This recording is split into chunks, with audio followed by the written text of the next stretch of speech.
Chapter 4, Jewish Involvement in the Psychoanalytic Movement. The familiar caricature of the bearded and monocled Freudian analyst probing his reclining patient for memories of toilet training gone awry and parentally directed lust is now an anachronism, as is the professional practice of that mostly empty and confabulatory art.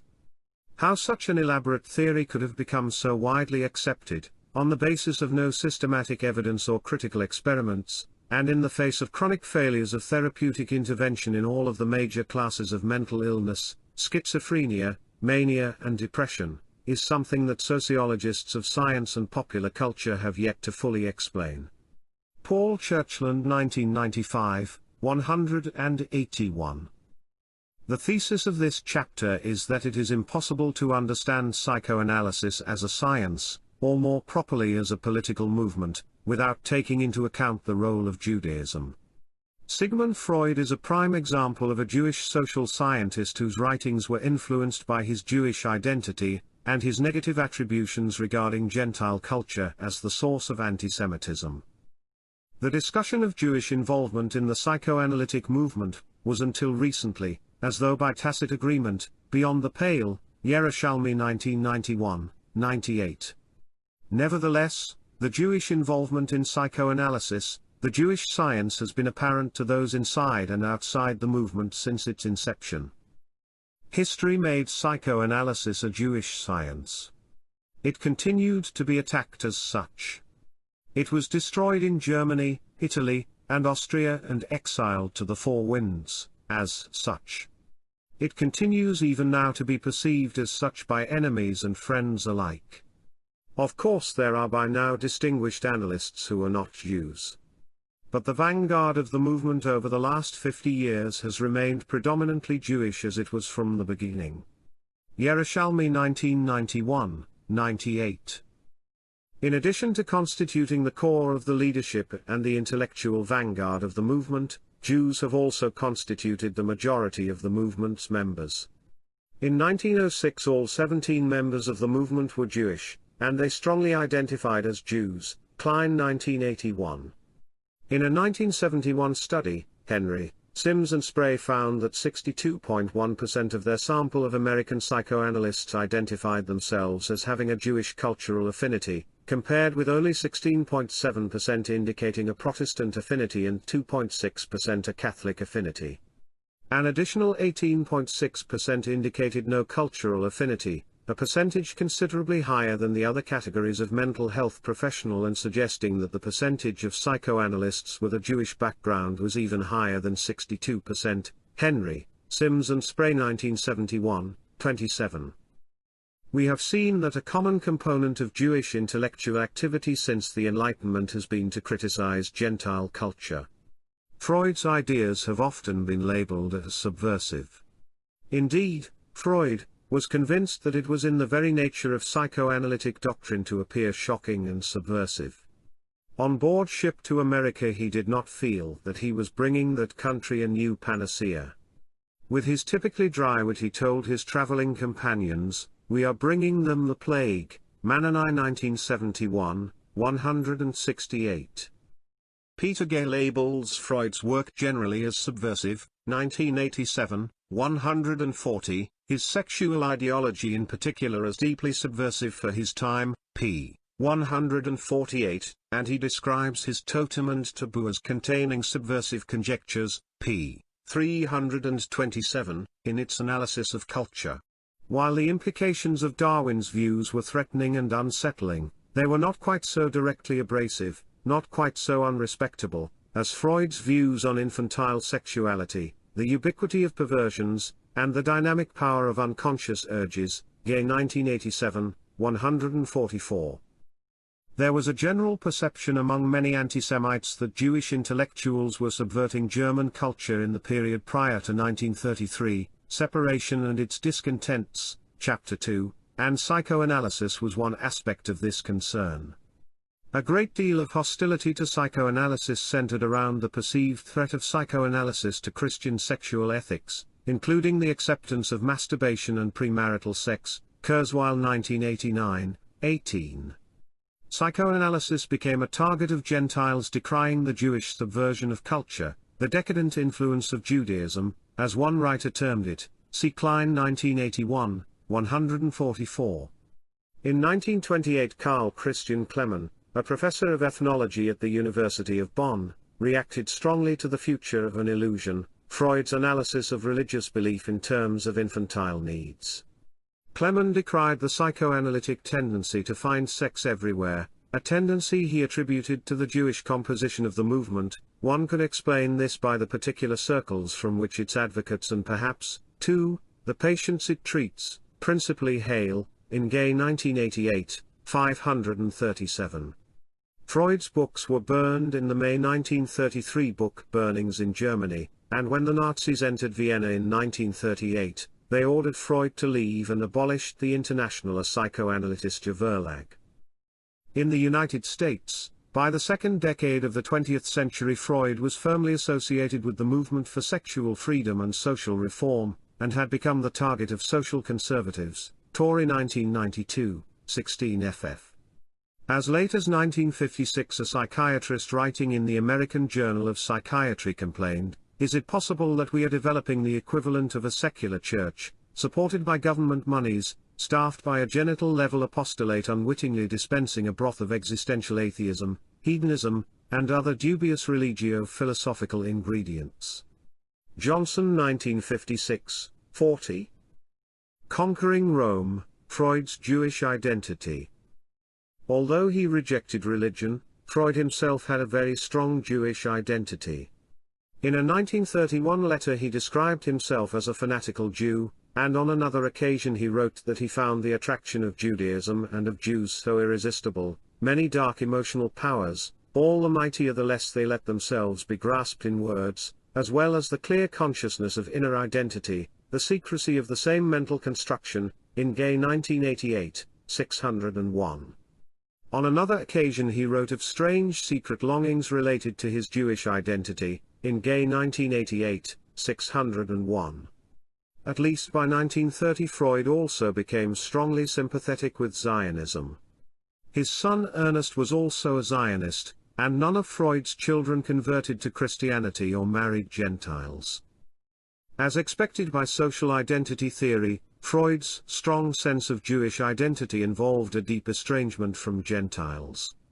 Yerushalmi, 1991, 39, notes we find in Freud a sense of otherness vis-à-vis non-Jews which cannot be explained merely as a reaction to antisemitism. Though antisemitism would periodically reinforce or modify it, this feeling seems to have been primal, inherited from his family and early milieu, and it remained with him throughout his life.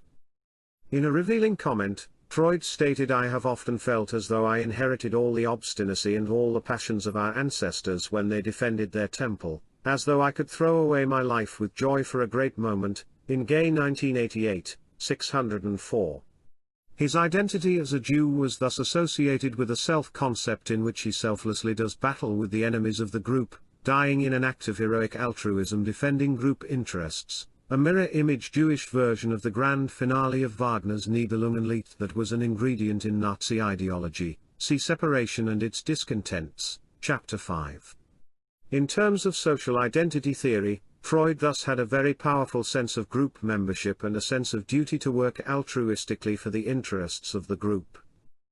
Gay, 1988, 601, interprets Freud as having the belief that his identity as a Jew was the result of his phylogenetic heritage. As Yerushalmi, 1991, 30, notes, his psycho-Lamarckianism was neither casual nor circumstantial. Freud grasped what Yerushalmi, 1991, 31, terms the subjective dimension of Lamarckianism, that is, the feeling of a powerful tie to the Jewish past as shaped by Jewish culture, the feeling that one cannot escape being a Jew, and that often what one feels most deeply and obscurely is a trilling wire in the blood. In the following passage from Moses and Monotheism, the Jews are proposed to have fashioned themselves to become a morally and intellectually superior people. The preference which through 2,000 years the Jews have given to spiritual endeavor has, of course, had its effect. It has helped to build a dike against brutality and the inclination to violence which are usually found where athletic development becomes the ideal of the people. The harmonious development of spiritual and bodily activity, as achieved by the Greeks, was denied to the Jews. In this conflict their decision was at least made in favor of what is culturally the more important. Freud 1939, 147.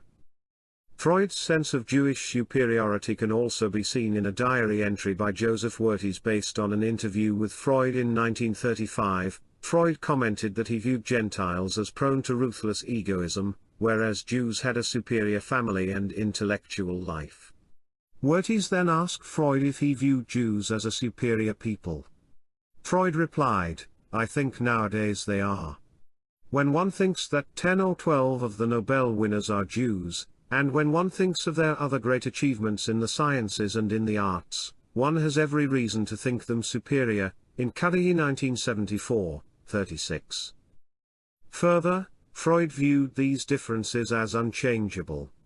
In a 1933 letter Freud decried the upsurge in antisemitism. "My judgment of human nature, especially the Christian Aryan variety, has had little reason to change," in Yerushalmi 1991, 48. Nor, in Freud's opinion, would the Jewish character change. In Moses and Monotheism, Freud, 1939, 51n, referring to the concern with racial purity apparent in the books of Ezra and Nehemiah, see A People That Shall Dwell Alone, Chapter 2, stated, "It is historically certain that the Jewish type was finally fixed as a result of the reforms of Ezra and Nehemiah in the 5th century before Christ." Freud was thoroughly convinced that once the Jewish character was created in ancient times it had remained constant, immutable, its quintessential qualities indelible. Yerushalmi 1991, 52. The obvious racialism and the clear statement of Jewish ethical, spiritual, and intellectual superiority contained in Freud's last work, Moses and Monotheism, must be seen not as an aberration of Freud's thinking but as central to his attitudes, if not his published work, dating from a much earlier period. In Separation and Its Discontents, Chapter 5, I noted that prior to the rise of Nazism an important set of Jewish intellectuals had a strong racial sense of Jewish peoplehood and felt racial estrangement from Gentiles. They also made statements that can only be interpreted as indicating a sense of Jewish racial superiority. The psychoanalytic movement was an important example of these tendencies. It was characterized by ideas of Jewish intellectual superiority, racial consciousness, national pride, and Jewish solidarity. See Klein 1981, 143. Freud and his colleagues felt a sense of racial kinship with their Jewish colleagues and a racial strangeness to others. Klein 1981, 142. See also Gilman 1993, 12 ff. Commenting on Ernest Jones, one of his disciples, Freud wrote, "The racial mixture in our band is very interesting to me. He, Jones, is a Celt and hence not quite accessible to us, the Teuton, C. G. Jung, and the Mediterranean man, himself as a Jew," in Gay 1988, 186. Freud and other early psychoanalysts frequently distinguished themselves as Jews on the basis of race and referred to non-Jews as Aryans, instead of as Germans or Christians. Klein 1981, 142. He wrote to C. G. Jung that Ernest Jones gave him a feeling of racial strangeness. Klein 1981, 142. During the 1920s Jones was viewed as a Gentile outsider even by the other members of the secret committee of Freud's loyalists, and even though he had married a Jewish woman. In the eyes of all of the Jewish members of the committee, Jones was a Gentile. Others always seized every opportunity to make him aware that he could never belong. His fantasy of penetrating the inner circle by creating the committee was an illusion, because he would forever be an unattractive little man with his ferret face pressed imploringly against the glass. Grosguth 1991, 137. Early in their relationship Freud also had suspicions about Jung, the result of worries about Jung's inherited Christian and even anti-Jewish biases. Indeed, his very ability as a non-Jew to fully understand and accept psychoanalysis itself. Yerushalmi 1991, 42. Before their rupture, Freud described Jung as a strong independent personality, as a Teuton, in Gay 1988, 201. After Jung was made head of the International Psychoanalytic Association, a colleague of Freud's was concerned because taken as a race, Jung and his Gentile colleagues were completely different from us Viennese, in Gay 1988, 219. In 1908 Freud wrote a letter to the psychoanalyst Carl Abraham in which Abraham is described as keen while Jung is described as having a great deal of elan, a description that, as Yerushalmi, 1991, 43, notes, indicates a tendency to stereotype individuals on the basis of group membership, the intellectually sharp Jew and the energetic Aryan. Whereas Jung was inherently suspect because of his genetic background. Abraham was not. Freud, after delicately inquiring about whether Abraham was a Jew, wrote that it was easier for Abraham to understand psychoanalysis because he had a racial kinship, Rassenverwandtschaft, to Freud, Yerushalmi 1991, 42. Freud's powerful racial sense of in-group-out-group barriers between Jews and Gentiles may also be seen in the personal dynamics of the psychoanalytic movement. We have seen that Jews were numerically dominant within psychoanalysis, especially in the early stages when all the members were Jews. The fact that these were Jews was certainly not accidental. I also think that in a profound though unacknowledged sense Freud wanted it that way, Yerushalmi 1991, 41. As in other forms of Judaism, there was a sense of being an in-group within a specifically Jewish milieu. Whatever the reasons, historical, sociological, group bonds, did provide a warm shelter from the outside world. In social relations with other Jews, informality and familiarity formed a kind of inner security, a we feeling, illustrated even by the selection of jokes and stories recounted within the group, Grollman 1965, 41. Also adding to the Jewish milieu of the movement was the fact that Freud was idolized by Jews generally. Freud himself noted in his letters that from all sides and places, the Jews have enthusiastically seized me for themselves. He was embarrassed by the way they treated him, as if he were a God-fearing chief rabbi, or a national hero, and by the way they viewed his work as genuinely Jewish, in Klein 1981, 85, see also Gay 1988, 599. As in the case of several Jewish movements and political activities reviewed in chapters 2 and 3, see also Separation and its Discontents, chapter 6, Freud took great pains to ensure that a Gentile, Jung, would be the head of his psychoanalytic movement, a move that infuriated his Jewish colleagues in Vienna, but one that was clearly intended to de-emphasize the very large overrepresentation of Jews in the movement during this period. To persuade his Jewish colleagues of the need for Jung to head the society, he argued, most of you are Jews, and therefore you are incompetent to win friends for the new teaching. Jews must be content with the modest role of preparing the ground. It is absolutely essential that I should form ties in the world of science, in Gay 1988, 218. As Yerushalmi, 1991, 41, notes, to put it very crudely, Freud needed a goy, and not just any goy but one of genuine intellectual stature and influence. Later, when the movement was reconstituted after World War I, another Gentile, the sycophantic and submissive Ernest Jones, became president of the International Psychoanalytic Association. Interestingly, although recent scholarship is unanimous that Freud had an intense Jewish identity, Freud took pains to conceal this identity from others because of a concern that his psychoanalytic movement would be viewed as a specifically Jewish movement, and thus be the focus of antisemitism. Whereas his private correspondence is filled with a strong sense of Jewish ethnic identity, his public statements and writings exhibited a generally guarded, distanced tone, Yerushalmi 1991, 42, indicating an effort at deception. Freud also attempted to downplay in public the extent to which Judaism pervaded his family environment while growing up, his religious education, and his knowledge of Hebrew, Yiddish, and Jewish religious traditions, Goodnick 1993, Rice 1990, Yerushalmi 1991, 61 ff. Deception is also indicated by the evidence that Freud felt that one reason psychoanalysis needed highly visible Gentiles was because he viewed psychoanalysis as subverting Gentile culture. After publishing Little Hans in 1908, he wrote to Karl Abraham that the book would create an uproar, German ideals threatened again.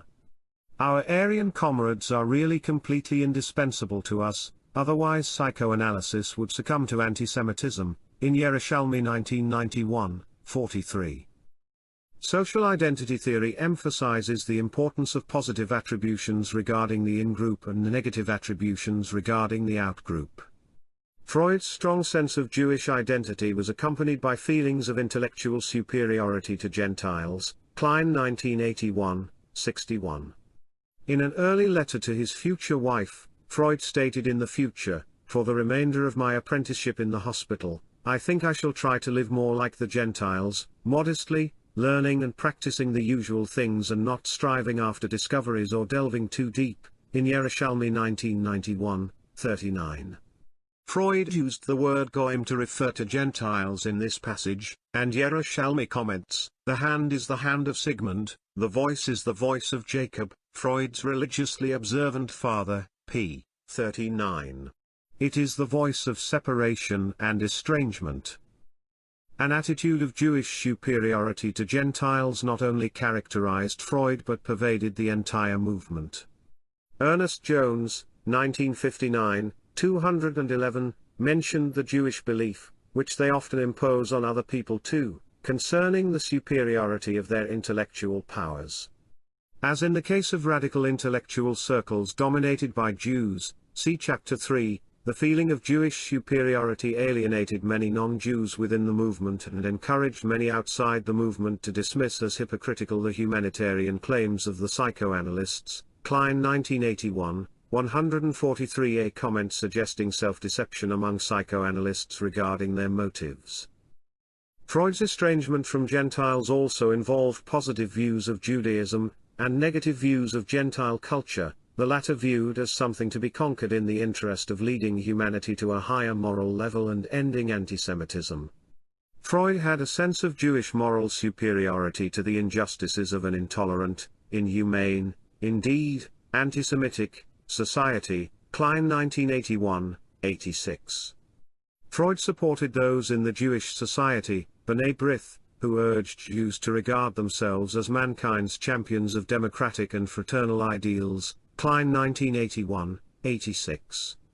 He wrote of his messianic hope to achieve the integration of Jews and anti-Semites on the soil of psychoanalysis, in Gay 1988, 231, a quote clearly indicating that psychoanalysis was viewed by its founder as a mechanism for ending anti-Semitism.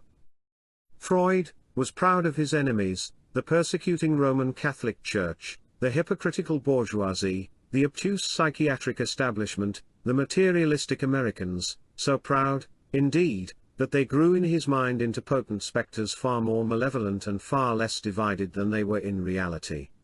He likened himself to Hannibal, to Ahasuerus, to Joseph, to Moses, all men with historic missions, potent adversaries, and difficult fates.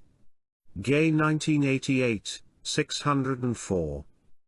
This comment is an excellent example of the consequences of a strong sense of social identity. Freud's powerful sense of Jewish group identity resulted in negative stereotypical thinking regarding the Gentile outgroup.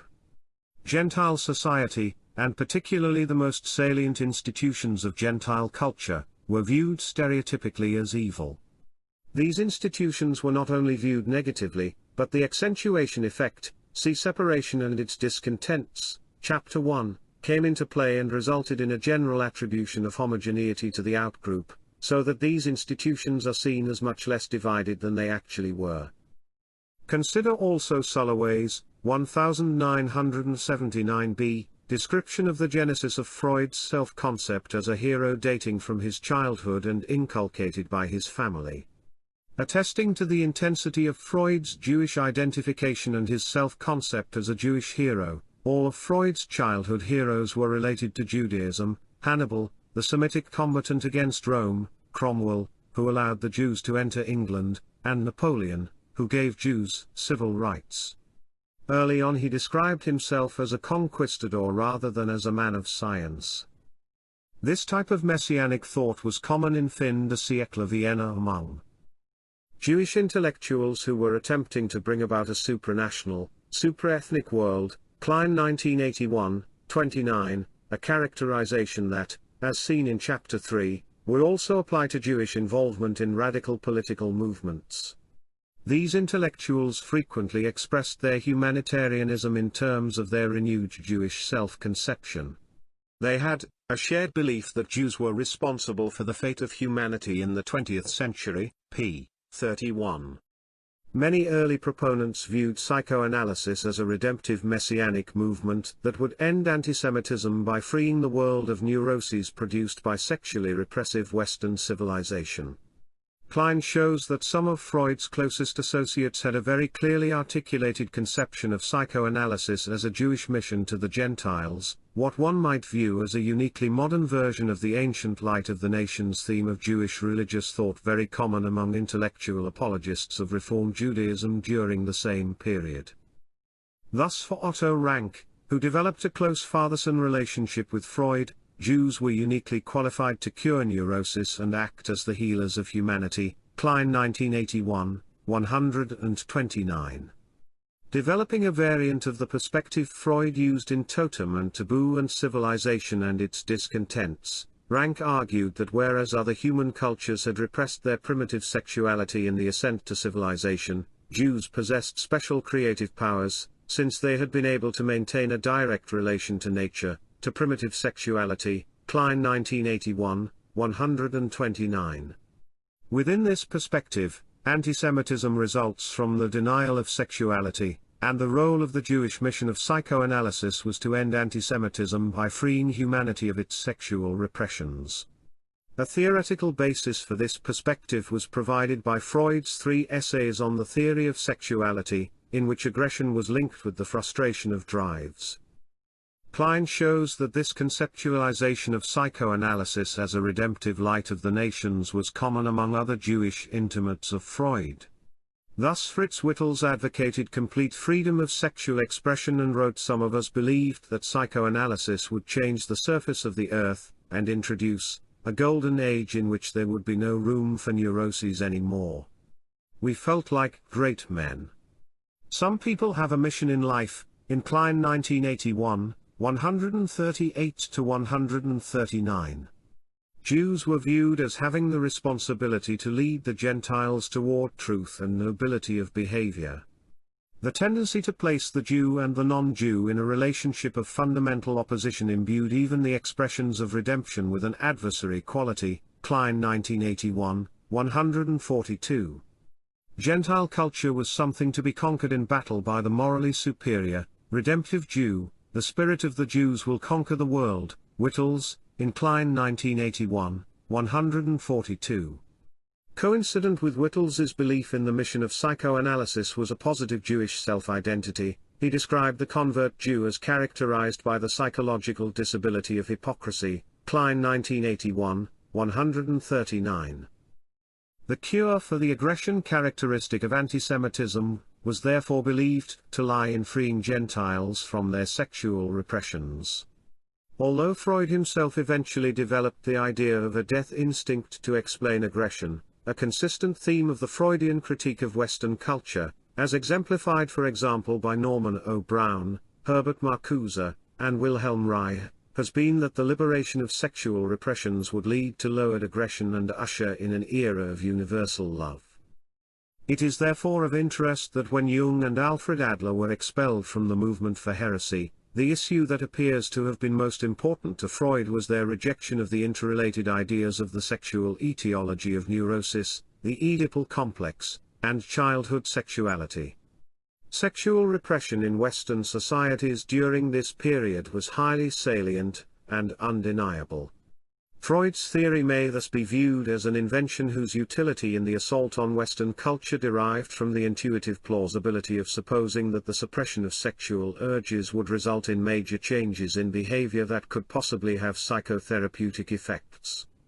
Moreover, The Oedipal complex idea proved to be critical to Freud's thesis for the centrality of sexual repression in Totem and Taboo, what Gay, 1988, 329, terms some of Freud's most subversive conjectures and discussed in more detail below. This belief in the curative powers of sexual freedom coincided with a leftist political agenda common to the vast majority of Jewish intellectuals of the period and reviewed throughout this book. This leftist political agenda proved to be a recurrent theme throughout the history of psychoanalysis. Support of radical and Marxist ideals was common among Freud's early followers, and leftist attitudes were common in later years among psychoanalysts. Hale 1995, 31, Kurzweil 1989, 36, 46-47, 284, Torrey 1992, 33, 93 ff. 122-123, as well as in Freudian-inspired offshoots such as Erich Fromm, Wilhelm Reich, see below, and Alfred Adler. Kurzweil, 1989, 287, terms Adler the leader of far-left psychoanalysis, noting that Adler wanted to immediately politicize teachers as radicals rather than wait for the perfection of psychoanalysis to do so. The apex of the association between Marxism and psychoanalysis came in the 1920s in the Soviet Union, where all the top psychoanalysts were Bolsheviks, Trotsky supporters, and among the most powerful political figures in the country, see Chamberlain 1995. Trotsky himself was an ardent enthusiast of psychoanalysis. This group organized a government-sponsored state psychoanalytical institute, and developed a program of pedology aimed at producing the new Soviet man on the basis of psychoanalytic principles applied to the education of children. The program, which encouraged sexual precocity in children, was put into practice in state-run schools. There is also evidence that Freud conceptualized himself as a leader in a war on Gentile culture. We have seen that Freud had a great deal of hostility to Western culture, especially the Catholic Church and its ally, the Austrian Habsburg monarchy, Gay 1988, McGrath 1974, Rothman and Eisenberg 1974a. In a remarkable passage from the Interpretation of Dreams, Freud, in attempting to understand why he has been unable to set foot in Rome, proposes that he has been retracing the footsteps of Hannibal, the Semitic leader of Carthage against Rome during the Punic Wars. Hannibal had been the favorite hero of my later school days. And when in the higher classes I began to understand for the first time what it meant to belong to an alien race, the figure of the Semitic general rose still higher in my esteem. To my youthful mind, Hannibal and Rome symbolized the conflict between the tenacity of Jewry and the organization of the Catholic Church. Freud, Interpretation of Dreams, in Rothman and Eisenberg 1974a, 64. The passage clearly indicates that Freud was self-identified as a member of an alien race at war with Rome and its daughter institution, the Catholic Church, a central institution of Western culture. Gay, 1988, 132, states, a charged and ambivalent symbol, Rome stood for Freud's most potent concealed erotic, and only slightly less concealed aggressive wishes. Rome was a supreme prize and incomprehensible menace, Gay 1988, 132. Freud himself described this Hannibal fantasy as one of the driving forces of my mental life, in McGrath 1974, 35. A strong connection exists between antisemitism and Freud's hostility to Rome. Freud's conscious identification with Hannibal occurred following an anti-Semitic incident involving his father in which his father behaved passively. Freud's response to the incident was to visualize the scene in which Hannibal's father, Hamilcar Barca, made his boy swear before the household altar to take vengeance on the Romans. Ever since that time Hannibal had a place in my fantasies, in McGrath 1974, 35. Rome was the center of Christian civilization. To conquer Rome would certainly be to avenge his father and his people. Rothman and Eisenberg 1974a, 62. Cudahy, 1974, 54, makes the same point. like Hamilcar's son Hannibal, he will storm Rome seeking vengeance. He will control his anger, as his father had done, but he will use it to probe relentlessly beneath the beautiful surface of the diaspora to the murderous rage and lust coiled beneath its so-called civilities. Rothman and Eisenberg, 1974, convincingly argue that Freud actually viewed the interpretation of dreams as a victory against the Catholic Church and that he viewed totem and taboo as a successful attempt to analyze the Christian religion in terms of defense mechanisms and primitive drives. Regarding totem and taboo, Freud told a colleague that it would serve to make a sharp division between us and all Aryan religiosity. In Rothman and Eisenberg 1974, 63, see also Gay 1988, 326. They also suggest that Freud consciously attempted to conceal his subversive motivation. A central aspect of Freud's theory of dreams is that rebellion against a powerful authority must often be carried on with deception. According to the strength of the censorship, the authority-defying individual finds himself compelled to speak in illusions, or he must conceal his objection beneath some apparently innocent disguise. Freud, Interpretation of Dreams in Rothman and Eisenberg 1974a, 64. The bizarre argument of Freud's, 1939, Moses and monotheism is quite clearly an attempt to show the moral superiority of Judaism compared to Christianity. Freud's hostility to the Catholic Church is apparent in this work. The Catholic Church, which so far has been the implacable enemy of all freedom of thought and has resolutely opposed any idea of this world being governed by advance towards the recognition of truth. p. 67. Freud also reiterates his conviction that religion is nothing more than neurotic symptomatology, a view first developed in his Totem and Taboo, 1912. All religions may be symptoms of neurosis, but Freud clearly believed that Judaism is an ethically and intellectually superior form of neurosis. According to Freud, the Jewish religion formed the Jews' character for good through the disdaining of magic and mysticism and encouraging them to progress in spirituality and sublimations. The people, happy in their conviction of possessing the truth, overcome by the consciousness of being the chosen, came to value highly all intellectual and ethical achievements. Freud 1939, 109. In contrast, the Christian religion did not keep to the lofty heights of spirituality to which the Jewish religion had soared. Freud 1939, 112. Freud argues that in Judaism the repressed memory of killing the Mosaic father figure lifts Judaism to a very high ethical level, whereas in Christianity the unrepressed memory of killing a father figure eventually results in a reversion to Egyptian paganism. Indeed, Freud's formulation of Judaism might even be termed reactionary, since it retains the traditional idea of Jews as a chosen people. Yerushalmi 1991, 34. Freud's psychoanalytic reinterpretation may be viewed as an attempt to reinterpret Judaism in a scientific manner, the creation of a secular, scientific Jewish theology. The only substantial difference from the traditional account is that Moses replaces God as the central figure of Jewish history. In this regard, it is interesting that from an early period Freud strongly identified with Moses. Klein 1981, 94, Rice 1990, 123 ff, suggesting an identification in which he viewed himself as a leader who would guide his people through a dangerous time. Given Freud's intense identification with Moses, the following passage from Moses and Monotheism, ostensibly referring to the ancient prophets who followed Moses, may be taken to apply to Freud himself. Monotheism had failed to take root in Egypt. The same thing might have happened in Israel after the people had thrown off the inconvenient and pretentious religion imposed on them. From the mass of the Jewish people, however, there arose again and again men who lent new color to the fading tradition, renewed the admonishments and demands of Moses, and did not rest until the lost cause was once more regained. Pages 141 to 142. Moses and monotheism also links monotheism with the superiority of Jewish ethics, but nowhere does Freud make clear how an ideology of monotheism could possibly result in a higher sense of ethics.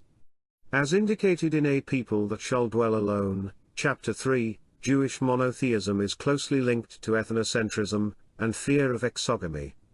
Also, as indicated in A People That Shall Dwell Alone, Chapter 6, Jewish ethics is fundamentally a tribalistic ethics in which there are major differences in how individuals are treated depending on whether or not they are Jews. As I have noted, perceived antisemitism would be expected to exacerbate the tendency to subject Gentile culture to radical criticism. There is excellent evidence that Freud was intensely concerned with antisemitism, perhaps dating from the antisemitic incident involving his father, for example, Rice 1990, Rothman and Eisenberg 1974a, b. Yerushalmi 1991. Indeed, as expected on the basis of social identity theory, Gay, 1987, 138, notes that Freud's Jewish identity was most intense when times were hardest for Jews. Freud's theory of antisemitism in Moses and monotheism, Freud 1939, 114117, contains several assertions that antisemitism is fundamentally a pathological Gentile reaction to Jewish ethical superiority. Freud dismisses several surface causes of antisemitism, although he gives some credence to the view that antisemitism is caused by Jewish defiance of oppression, obviously a cause in which Judaism is portrayed in a positive light. But Moses and monotheism traces the deeper causes of antisemitism to the unconscious, the jealousy which the Jews evoked in other peoples by maintaining that they were the firstborn, favorite child of God the Father has not yet been overcome by those others, just as if the latter had given credence to the assumption, p. 116. Further, the Jewish ceremony of circumcision is said to remind Gentiles of the dreaded castration idea and of things in their primeval past which they would fain forget, p. 116. And finally, antisemitism is said to result from the fact that many Christians have become Christians only recently as the result of forced conversion from even more barbarically polytheistic folk religions than Christianity itself is. Because of the violence of their forced conversions, these barbarians have not yet overcome their grudge against the new religion which was forced upon them, and they have projected it onto the source from which Christianity came to them, i.e., the Jews, p. 117. A more self-serving, far-fetched theory of antisemitism is difficult to imagine. The general scholarly community has tended to regard Moses and monotheism as recklessly fanciful, McGrath 1991, 27, but this is certainly not the case for Freud's other works. In this regard, it is interesting to note that Freud's highly influential, and equally speculative, Totem and Taboo and Civilization and its Discontents present the view that the repression of sex, so apparent as an aspect of Western culture during Freud's life, is the source of art, love, and even civilization itself. However, neurosis and unhappiness are the price to be paid for these traits because neurosis and unhappiness are the inevitable result of repressing sexual urges. As Herbert Marcuse, 1974, 17, writes concerning this aspect of Freud's thought, the notion that a non-repressive civilization is impossible is a cornerstone of Freudian theory. However, his theory contains elements that break through this rationalization, they shatter the predominant tradition of Western thought and even suggest its reversal. His work is characterized by an uncompromising insistence on showing the repressive content of the highest values and achievements of culture.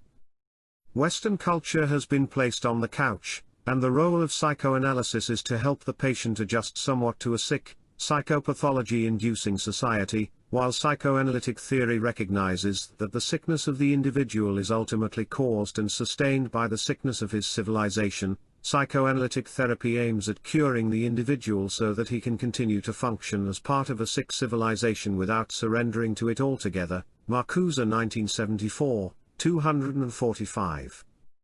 As was the case with some of Freud's close associates described above, Freud viewed himself as a sexual reformer against this most Western of cultural practices, the suppression of sexuality. Freud wrote in 1915, "Sexual morality, as society, in its extreme form, the American, defines it, seems to me very contemptible. I advocate an incomparably freer sexual life, in Gay 1988, 143. As Gay 1988, 149, notes, it was an ideology which was deeply subversive for his time. The scientific status of psychoanalysis. He, Nathan of Gaza, was an outstanding example of a highly imaginative and dangerous Jewish archetype which was to become of world importance when the Jewish intellect became secularized. He could construct a system of explanations and predictions of phenomena which was both highly plausible, and at the same time sufficiently imprecise and flexible to accommodate new, and often highly inconvenient, events when they occurred. And he had the gift of presenting his protean-type theory, with tremendous conviction and aplomb. Marx and Freud were to exploit a similar capacity. A History of the Jews, Paul Johnson 1988, 267–268. There is a long history of well-argued claims that psychoanalysis is a pseudoscience. Even ignoring the long-standing objections of experimentally inclined researchers in mainstream psychology, there is a distinguished pedigree of highly critical accounts of psychoanalysis that began appearing in the 1970s by scholars such as Henri Ellenberger, 1970, Frank Sulloway, 1979a, Adolf Grunbaum 1984, Frank Cioffi, 1969, 1970, 1972, Hans Eysenck, 1990, Malcolm Macmillan, 1991, E. Fuller Torrey, 1992, and perhaps most famously, Frederick Cruz, 1993, Cruz et al. 1995. The following passages sums up this tradition of scholarship. Should we therefore conclude that psychoanalysis is a science?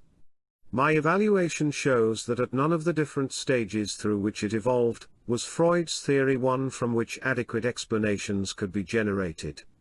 From the beginning, much of what passed as theory was found to be description, and poor description at that. In every one of the later key developmental theses, Freud assumed what had to be explained. None of his followers, including his revisionist critics who are themselves psychoanalysts, have probed any deeper than did Freud into the assumptions underlying their practice, particularly the assumptions underlying the basic method-free association.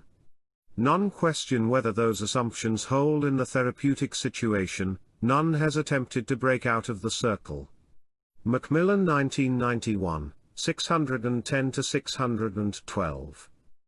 What passes today for Freud bashing is simply the long-postponed exposure of Freudian ideas to the same standards of non-contradiction, clarity, testability, cogency, and parsimonious explanatory power that prevail in empirical discourse at large.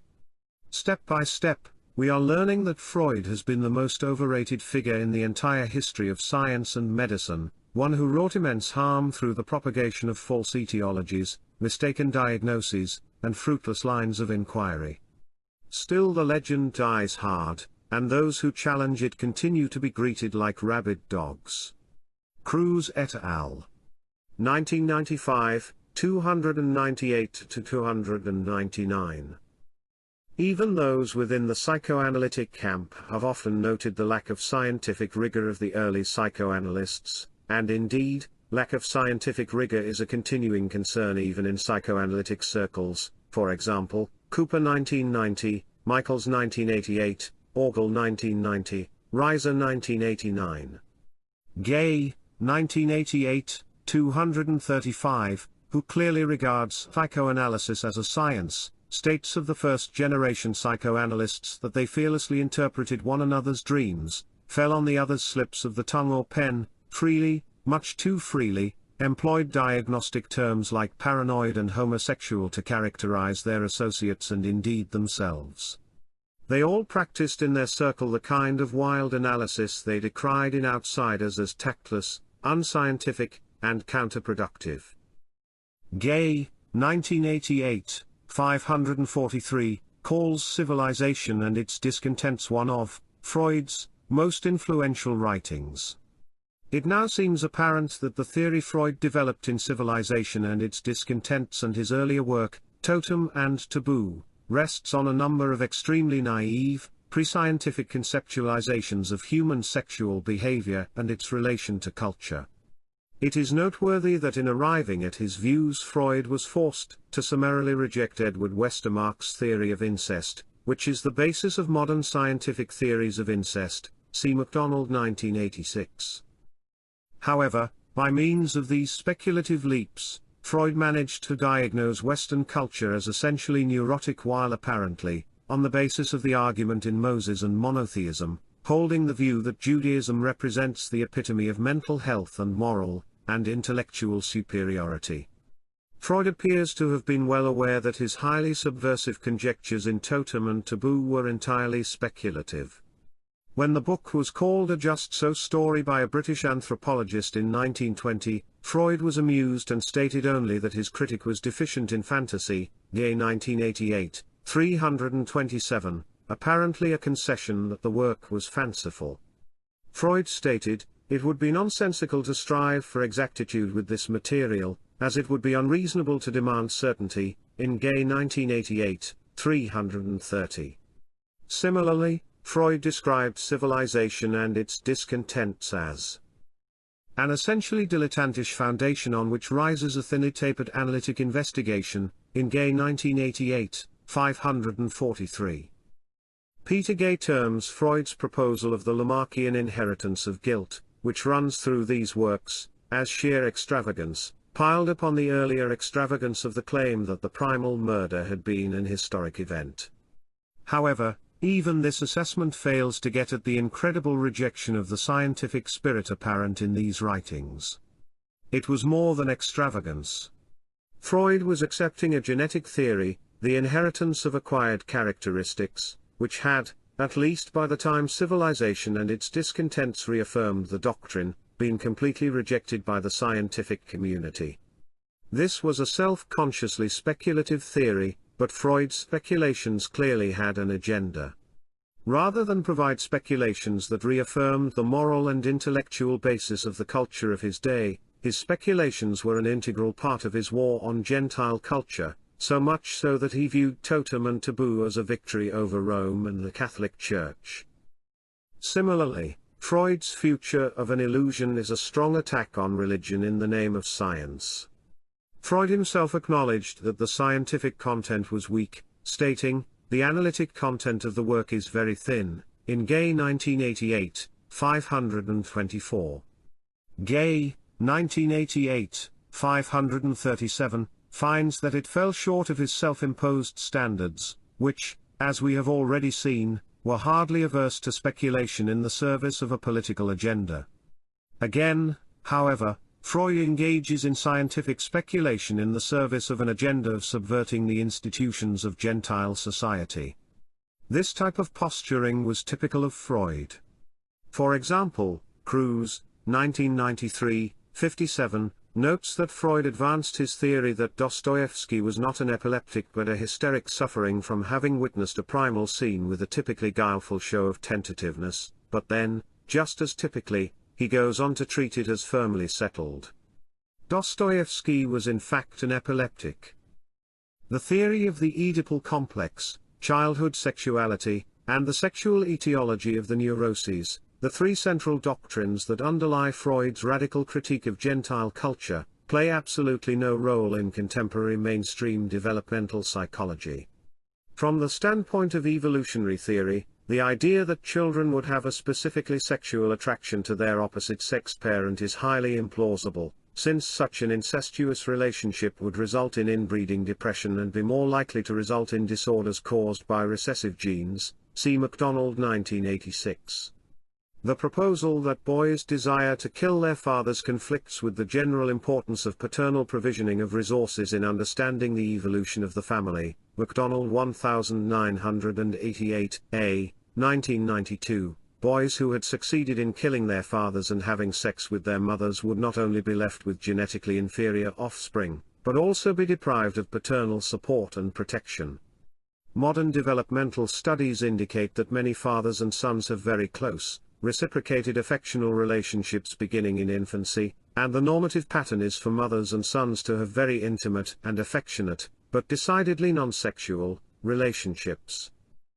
The continued life of these concepts in psychoanalytic circles is testimony to the continuing unscientific nature of the entire enterprise. Indeed, Kurzweil, 1989, notes in the beginning, the Freudians tried to prove the universality of the Oedipus complex. Later on, they took it for granted. Ultimately, they no longer spelled out the reasons for the pervasiveness of childhood sexuality and its consequences in the cultural monographs. They all accepted it. What started out as a speculation in need of empirical support ended up as a fundamental a priori assumption. Research inspired by these basic Freudian tenets ceased long ago and in a sense never started. Fundamentally, psychoanalysis has not inspired any significant research on these three basic Freudian constructs. Interestingly, there is evidence that Freud fraudulently portrayed the data underlying these concepts. Esterson, 1992, 25 ff. See also Cruz 1994, convincingly argues that Freud's patients did not volunteer any information on seduction or primal scenes at all. The seduction stories that provide the empirical basis of the Oedipal complex were a construction by Freud, who then interpreted his patients' distress on hearing his constructions as proof of the theory. Freud then engaged in deception to obscure the fact that his patients' stories were reconstructions and interpretations based on an a priori theory. Freud also retroactively changed the identity of the fancied seducers from non-family members, such as servants, because the Oedipal story required fathers. Esterson provides numerous other examples of deception, and self-deception, and notes that they were typically couched in Freud's brilliant and highly convincing rhetorical style. Both Esterson, 1992, and Lakoff and Coyne, 1993, 83-86, show that Freud's famous analysis of the teenage Dora, in which her rejection of the pedophilic sexual advances of an older married man is attributed to hysteria and sexual repression, was based entirely on preconceived ideas and circular reasoning in which the patient's negative emotional response to the psychoanalytic hypothesis is construed as evidence for the hypothesis. Freud engaged in similar deceptive reconstructions in an earlier phase of his theory construction when he believed that seductions had actually occurred. Powell and Bohr, 1994. It was a methodology that could produce any desired result. A particularly egregious tendency is to interpret patient resistance and distress as an indication of the truth of psychoanalytic claims. Of course, patients were not the only ones who resisted psychoanalysis, and all other forms of resistance were similarly an indication of the truth of psychoanalysis. As Freud himself noted, "I am met with hostility and live in such isolation that one must suppose I had discovered the greatest truths." In Bonaparte, Freud and Crease, 1957, 163. As we shall see, resistance to psychoanalytic truth on the part of patients, deviating psychoanalysts, and even entire cultures was viewed as a sure sign of the truth of psychoanalysis, and the pathology of those who resisted. Because of this reconstructive, interpretive manner of theory construction, the authority of the psychoanalyst became the only criterion of the truth of psychoanalytic claims, a situation that leads quite naturally to the expectation that the movement, in order to be successful, would necessarily be highly authoritarian. As indicated below, the movement was authoritarian from the beginning and has remained so throughout its history. Notice that the interpretive, hermeneutic basis of theory construction in psychoanalysis is formally identical to the procedures of Talmudic and Midrashic commentaries on scripture. Hartung, 1995, see A People That Shall Dwell Alone, Chapter 7. Psychoanalysts have tended to suppose that consistency with observable facts is an adequate criterion for a scientifically acceptable causal explanation. Psychoanalysts inhabit a kind of scientific preschool in which no one divulges the grown-up secret that successful causal explanation must be differential, establishing the superiority of a given hypothesis to all of its extant rivals. Cruz, 1994, 40, italics in text. As indicated in Chapter 6, the development of consensual theories consistent with observable reality but without any scientific content, is a hallmark of 20th-century Jewish intellectual movements. Any theorist on the contemporary scientific scene who proposed that children are normally sexually attracted to their opposite-sex parent would be ostracized for providing a psychological basis for supposing that children would seek such contact. A glaring mistake that persists throughout Freud's writings is the systematic conflation of sexual desire and love. See Macdonald 1986. From the very first, in psychoanalysis, it has seemed better to speak of these love impulses as sexual impulses. In Whittle's 1924, 141a comment that suggests the self-conscious nature of this conflation as well as indicates the casual manner in which psychoanalysts have framed their hypotheses. Indeed, Freud conflated all types of pleasure as fundamentally different manifestations of an underlying and unitary but infinitely transformable sexual pleasure, including the oral gratification resulting from breastfeeding, anal gratification resulting from defecation, sexual gratification, and love. Contemporary researchers have often proposed that affectional ties between parents and children are developmentally important, and that children actively seek these ties. However, modern theory and data, and certainly an evolutionary approach, provide absolutely no support for identifying affectional ties with sexual desire or with supposing that affectional ties are sublimated or redirected sexual desire. Modern approaches support instead a discrete systems perspective in which sexual desire and affection, and other sources of pleasure, involve quite separate, independent systems. From an evolutionary perspective, the powerful affectional, love, relationships between spouses and between parents and children function as a source of social cohesiveness whose ultimate purpose is to provide a high level of support for children. See Macdonald 1992. This conflation between sexual desire and love is also apparent in many of Freud's psychoanalytic successors, including Norman O. Brown, Wilhelm Reich, and Herbert Marcuse, whose works are reviewed below. The common thread of these writings is that if society could somehow rid itself of sexual repressions, human relations could be based on love and affection. This is an extremely naive and socially destructive viewpoint, given the current research in the field. Psychoanalytic assertions to the contrary were never any more than speculations in the service of waging a war on Gentile culture. In his insightful ruminations on Freud, Cudahy, 1974-71, traces Freud's views in this matter to the fact that for Jews, marriage was completely utilitarian. See A People That Shall Dwell Alone, Chapter 7. A disciple of Freud, Theodor Reich stated that the older generation of Jews held the conviction that love is to be found only in novels and plays. Love or romance had no place in the Judengasse, Jewish quarter. Love was therefore viewed by Freud as an invention of the alien Gentile culture and thus morally suspect. Its true hypocritical nature as a veneer for and really only a sublimation of the sexual instinct would be unmasked by psychoanalysis. As described more fully below, it was a devastating analysis, an analysis with important consequences for the social fabric of Western societies in the late 20th century.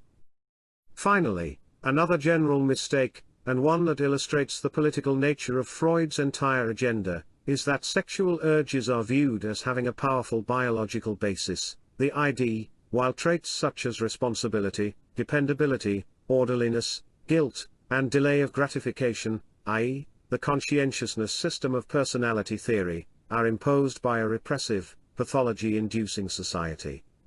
In a comment indicating the usefulness of these psychoanalytic notions in the War on Gentile Culture, James Q. Wilson, 1993a, 104, correctly states that the belief that conscience is the result of repression is a useful thing to believe if you would like to free yourself of the constraints of conscience. Conscience becomes a hang-up that prevents you from realizing yourself. In fact, conscientiousness is a critical biological system, which has been under intensive eugenic selection within the Jewish community. See A People That Shall Dwell Alone, Chapter 7.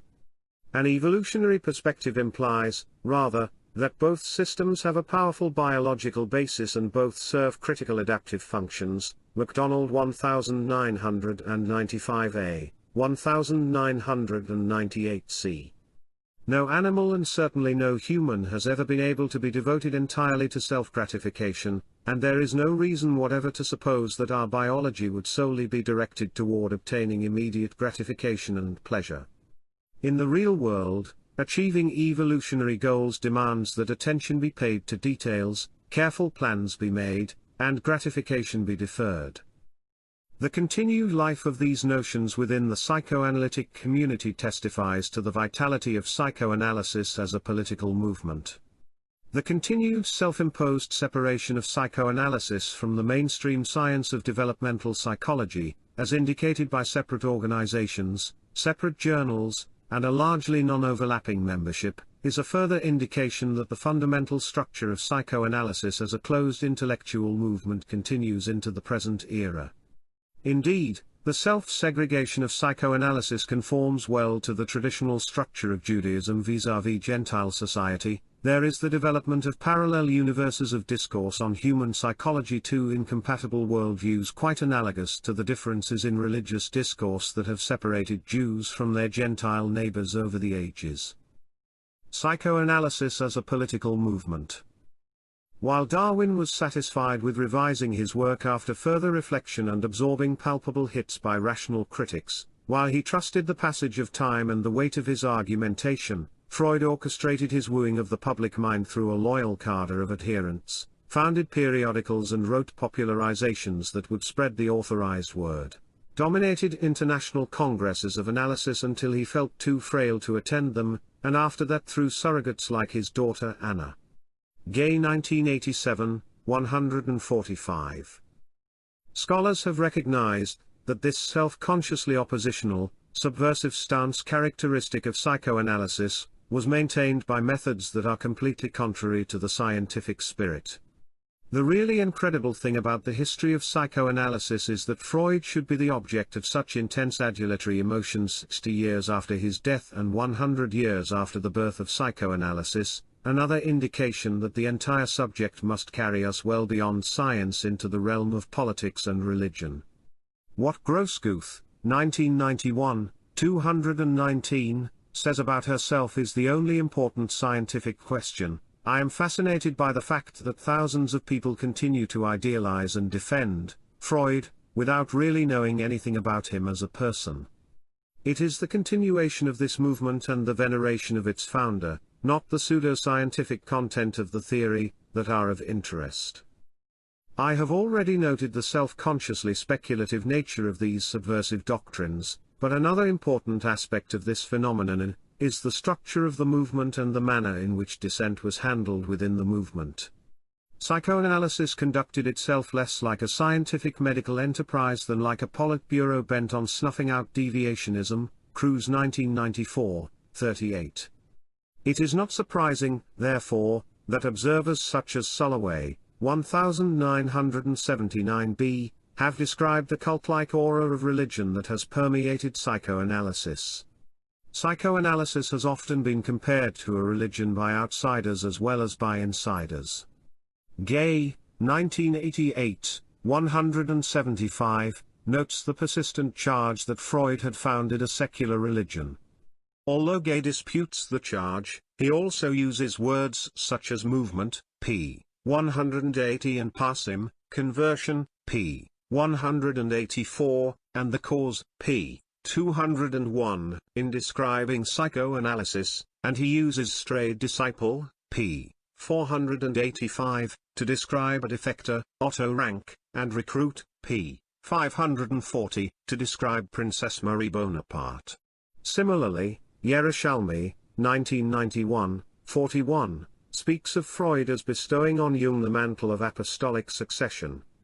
And I can't help noting that the staunch Freud disciple Fritz Wittels, 1924, 138, reports that during the period when Freud and Jung were close, Freud often said of Jung, "This is my beloved son in whom I am well pleased."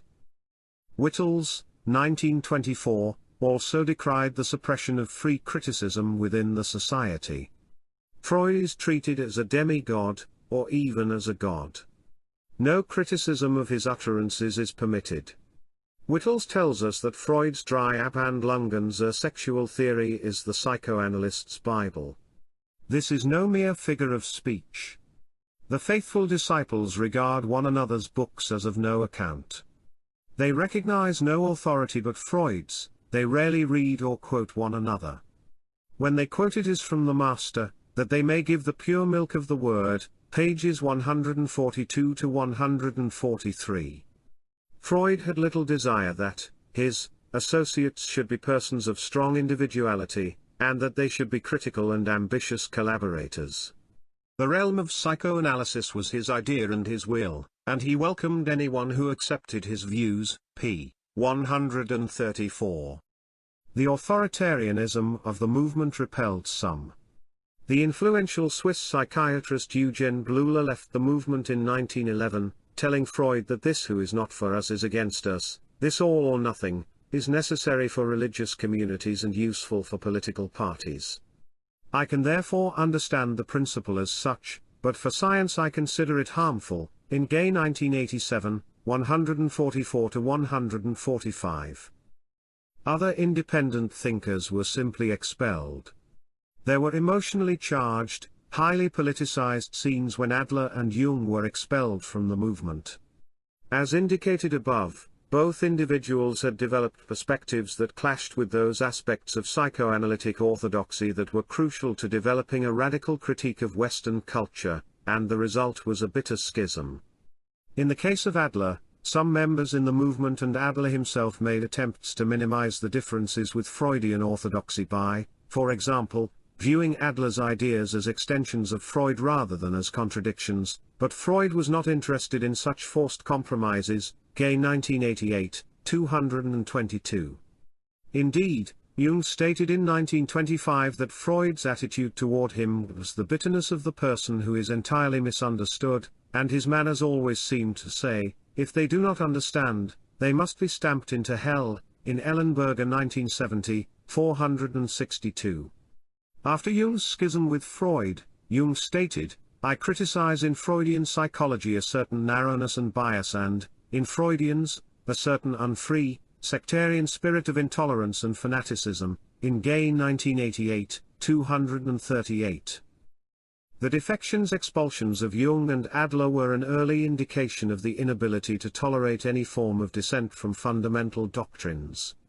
Otto Rank defected in the mid-1920s, and again the problem was disagreement with the importance of a fundamental Freudian doctrine, the Oedipal complex. This defection was accompanied by a great deal of character assassination, often consisting of attempts to show that Rank's behavior was an indication of psychopathology. Most recently Jeffrey Masson has been expelled from the movement because he questioned the Freudian doctrine that patients' reports of sexual abuse were fantasies. As with the other dissenters, such a view entails a radical critique of Freud, since it entails the rejection of the Oedipal complex. As with Talmudic discussions, one could question Freud, but the questioning had to be done within a certain framework and within the guild.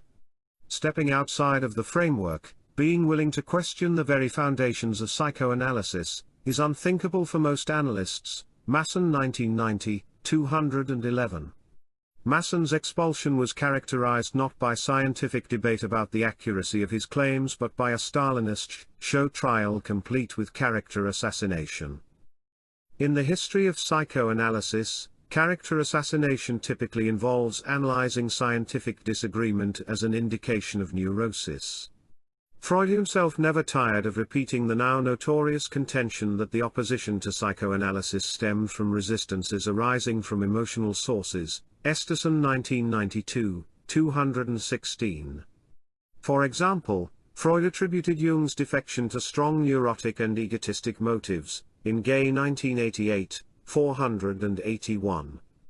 Gay, 1988, 481, comments, these ventures into character assassination are instances of the kind of aggressive analysis that psychoanalysts, Freud in the vanguard, at once deplored and practiced. This was the way that analysts thought about others, and about themselves. The practice was endemic among analysts, a common professional defamation, Gay 1988, 481. One might also note the similarity of these phenomena to the Soviet practice of committing dissenters to mental hospitals. This tradition lives on. Frederick Kreuze's, 1993, 293, recent critique of psychoanalysis has been portrayed by psychoanalysts as composed in a state of bitter anger by a malcontent with a vicious disposition. Kreuze's behavior was explained in terms of botched transferences and Oedipal complexes gone awry. Perhaps the most astonishing case is Otto Rank's letter of 1924, in which he attributes his heretical actions to his own neurotic unconscious conflicts, promises to see things more objectively after the removal of my effective resistance, and notes that Freud found my explanations satisfactory and has forgiven me personally. Grosskopf 1991, 166. In this matter Freud seems to have acted as the Grand Inquisitor, and Rank's groveling confession could have served as a model for the Russian show trials of the 1930s, Grosskopf 1991. 167. Freud viewed the entire episode as a success. Rank had been cured of his neurosis just as if he had gone through a proper analysis, in Grosskopf 1991, 168. Clearly, we are dealing with no ordinary science here, but rather with a religious political movement in which psychoanalysis is a form of thought control and an instrument of domination and interpersonal aggression. The apex of this authoritarian aspect of the movement was the creation of a tight, small organization of loyalists whose main task was to prevent departures from orthodoxy, year 1988, 229 to 230. Freud accepted the idea with enthusiasm. What took hold of my imagination immediately, is your, Ernest Jones's, idea of a secret council composed of the best and most trustworthy among our men to take care of the further development of psychoanalysis, and defend the cause against personalities and accidents when I am no more. The committee would make living and dying easier for me. His committee had to be strictly secret. Freud, in Gay 1988, 230. Italics in text. The workings of the committee have been extensively documented by Grosskopf, 1991, 15, italics in text, who notes that by insisting the committee must be absolutely secret, Freud enshrined the principle of confidentiality. The various psychoanalytic societies that emerged from the committee were like communist cells, in which the members vowed eternal obedience to their leader. Psychoanalysis became institutionalized by the founding of journals and the training of candidates, in short an extraordinarily effective political entity. There were repeated admonitions for the committee to present a united front against all opposition, for maintaining control over the whole organization, for keeping the troops in line, and for reporting to the commander. Grosskopf 1991, 97. This is not the workings of a scientific organization, but rather of an authoritarian religious political and quasi-military movement, something resembling the Spanish Inquisition or Stalinism far more than anything resembling what we usually think of as science.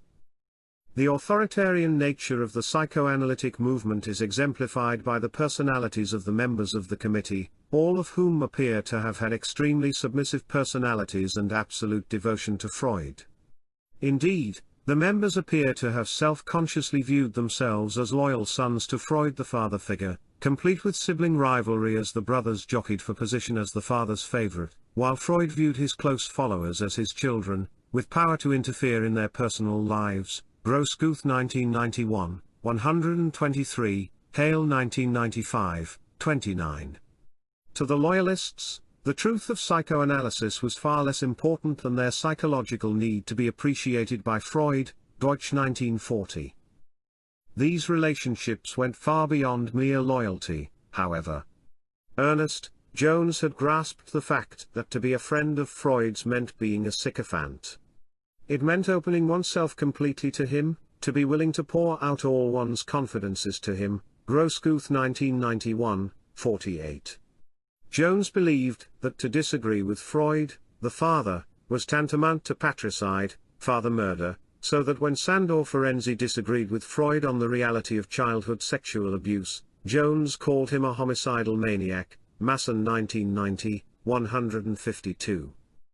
Regarding Ferenczi, Grosskopf, 1991, notes, the thought of a disagreement with Freud was unbearable. P. 141, there were occasions when he, Ferenczi, rebelled against his dependency, but always he returned repentant and submissive, pages 54 to 55. The situation was similar for Kurt Eisler, the closest confidant of Anna Freud's inner circle in the 1960s. What he felt for Freud seemed to border on worship, Masson 1990, 121.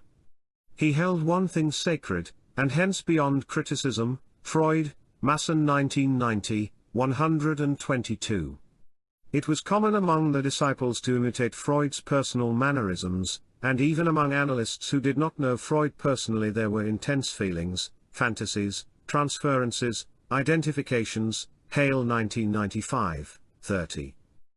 This authoritarian aspect of the movement continued long after the dissolution of the secret committee and long after Freud's death. Anna Freud received a ring from her father and kept a special group around her whose existence was not public knowledge, Masson 1990, 113. Psychoanalysis always was, from the moment Freud found disciples, a semi-secret society. This secrecy has never disappeared, Masson 1990, 209. The tendency to stifle dissent has continued in psychoanalysis long after the well-documented tendencies of the founding father and his disciples, Orgel 1990. Psychoanalysis demanded loyalty that could not be questioned, the blind acceptance of unexamined wisdom. Success as a psychoanalyst meant being a team player and not questioning the work of other analysts on one's team, Masson 1990, 209, 70.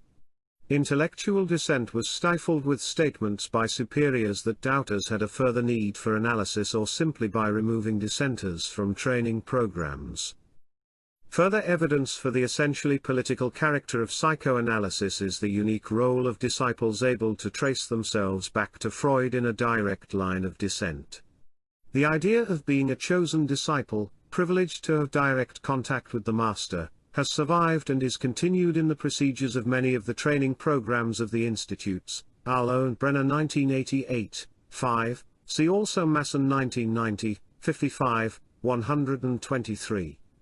The intensely filial relationships to Freud of the first generation were gradually replaced by highly emotional relationships to a fantasied Freud, still the primal founder, but also to organizations, to peers, to superiors in the institute hierarchy, above all, to the training analyst, the training analyst's analyst, and, if possible, back to Freud and his circle became a determinant of psychoanalytic prestige, Hale 1995, 32.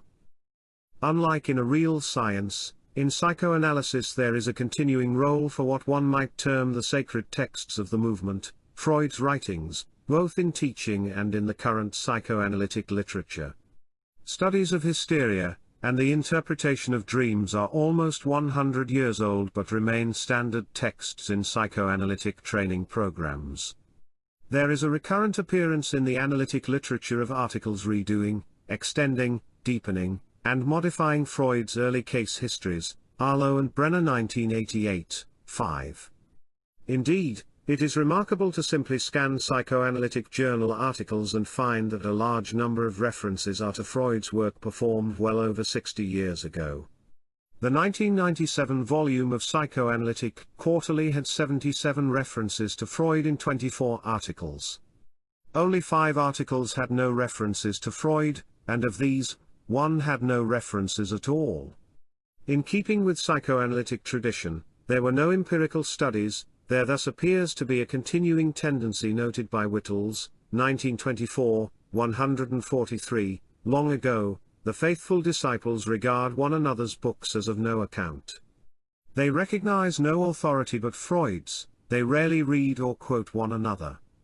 When they quote it is from the master, that they may give the pure milk of the word. The continued use of Freud's texts in instruction and the continuing references to Freud's work are simply not conceivable in a real science. In this regard, although Darwin is venerated for his scientific work as the founder of the modern science of evolutionary biology, studies in evolutionary biology only infrequently refer to Darwin's writings because the field has moved so far beyond his work. On the Origin of Species and Darwin's other works are important texts in the history of science, but they are not used for current instruction. Moreover, central features of Darwin's account, such as his views on inheritance, have been completely rejected by modern workers. With Freud, however, there is continuing fealty to the master, at least within an important subset of the movement. One rationalization for the authoritarian character of the movement was that it was necessary because of the irrational hostility psychoanalysis aroused in the scientific and lay communities, for example, Gay 1987.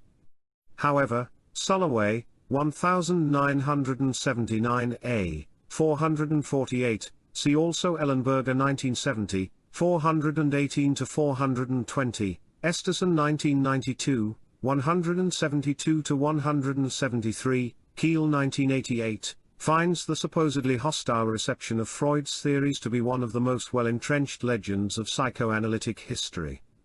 Moreover, one might note that Darwin's theory also provoked intense hostility during Darwin's life, and recently there has been a great deal of public hostility directed at recent elaborations of Darwin's theory as it pertains to human behavior. Nevertheless, these theoretical perspectives have not developed the authoritarian, separatist traits of psychoanalysis. Indeed, evolutionists and behavioral geneticists have attempted to influence mainstream research in anthropology, psychology, sociology, and other fields by publishing data in mainstream journals and often by using mainstream methodologies. Controversy and hostility by itself need not lead to orthodoxy or to separation from the university.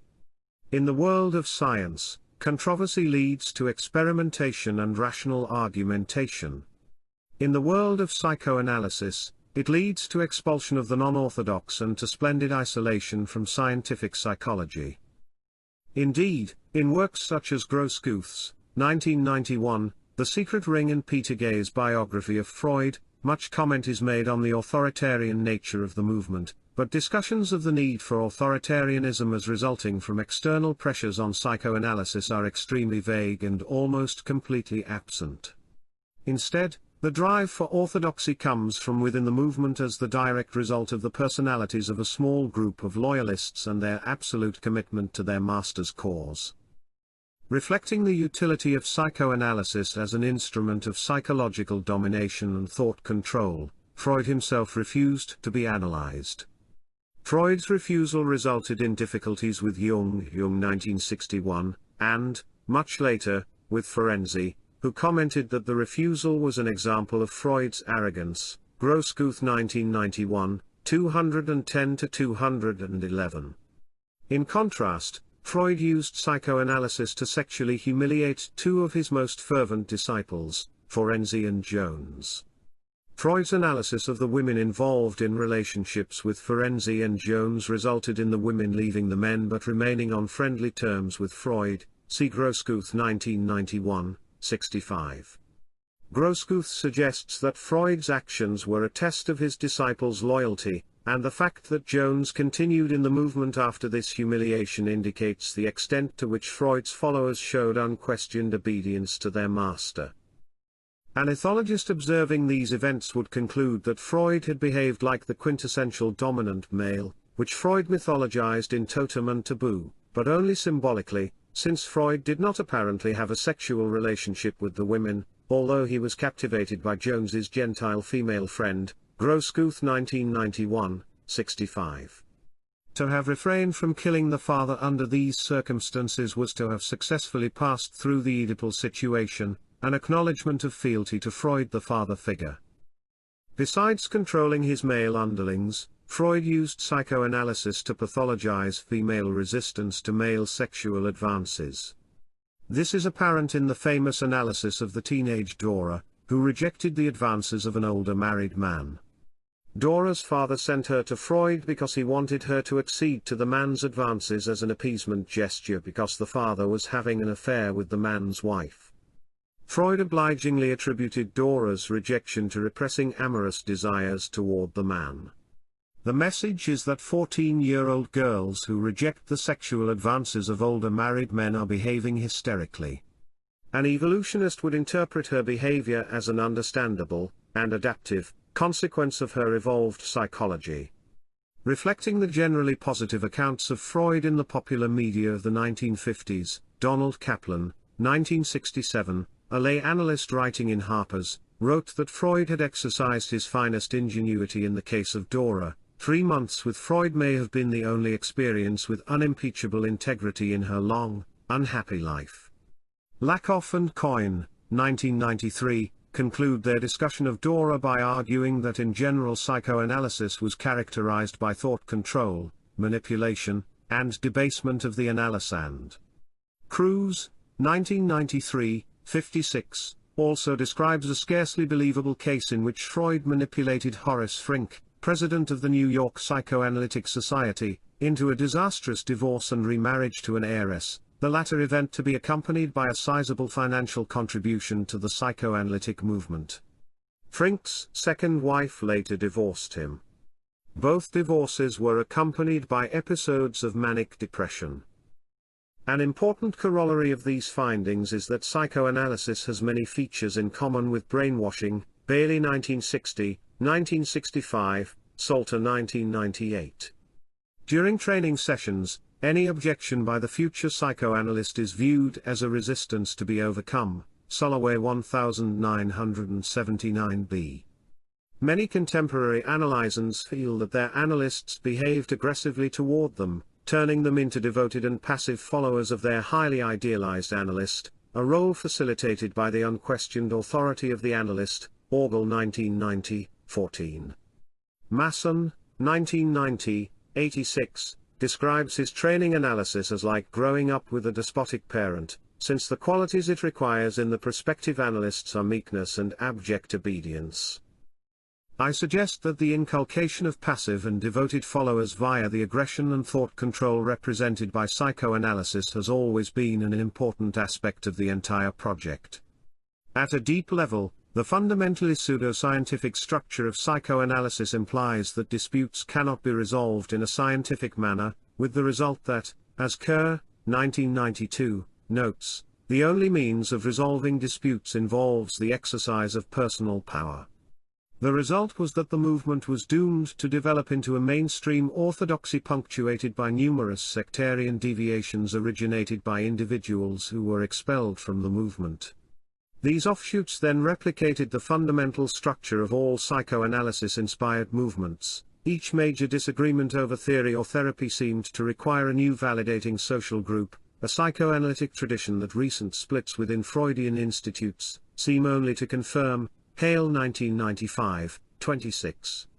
Whereas real science is individualistic at its core, psychoanalysis in all its manifestations is fundamentally a set of cohesive, authoritarian groups, centered around a charismatic leader.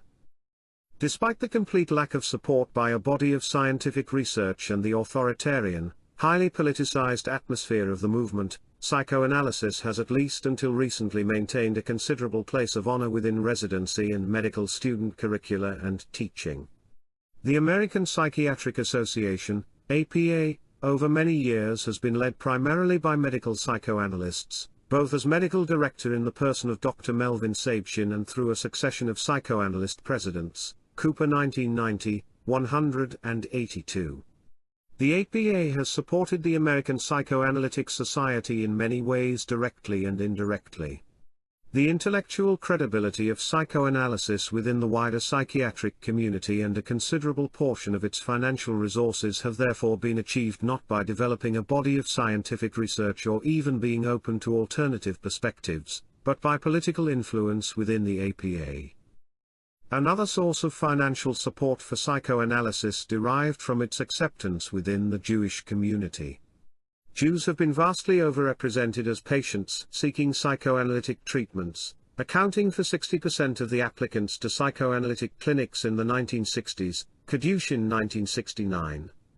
Indeed, Glaser and Moynihan, 1963, 163, describe a Jewish subculture in New York in the 20th century America in which psychoanalysis was a central cultural institution that filled some of the same functions as traditional religious affiliation. Psychoanalysis in America is a peculiarly Jewish product.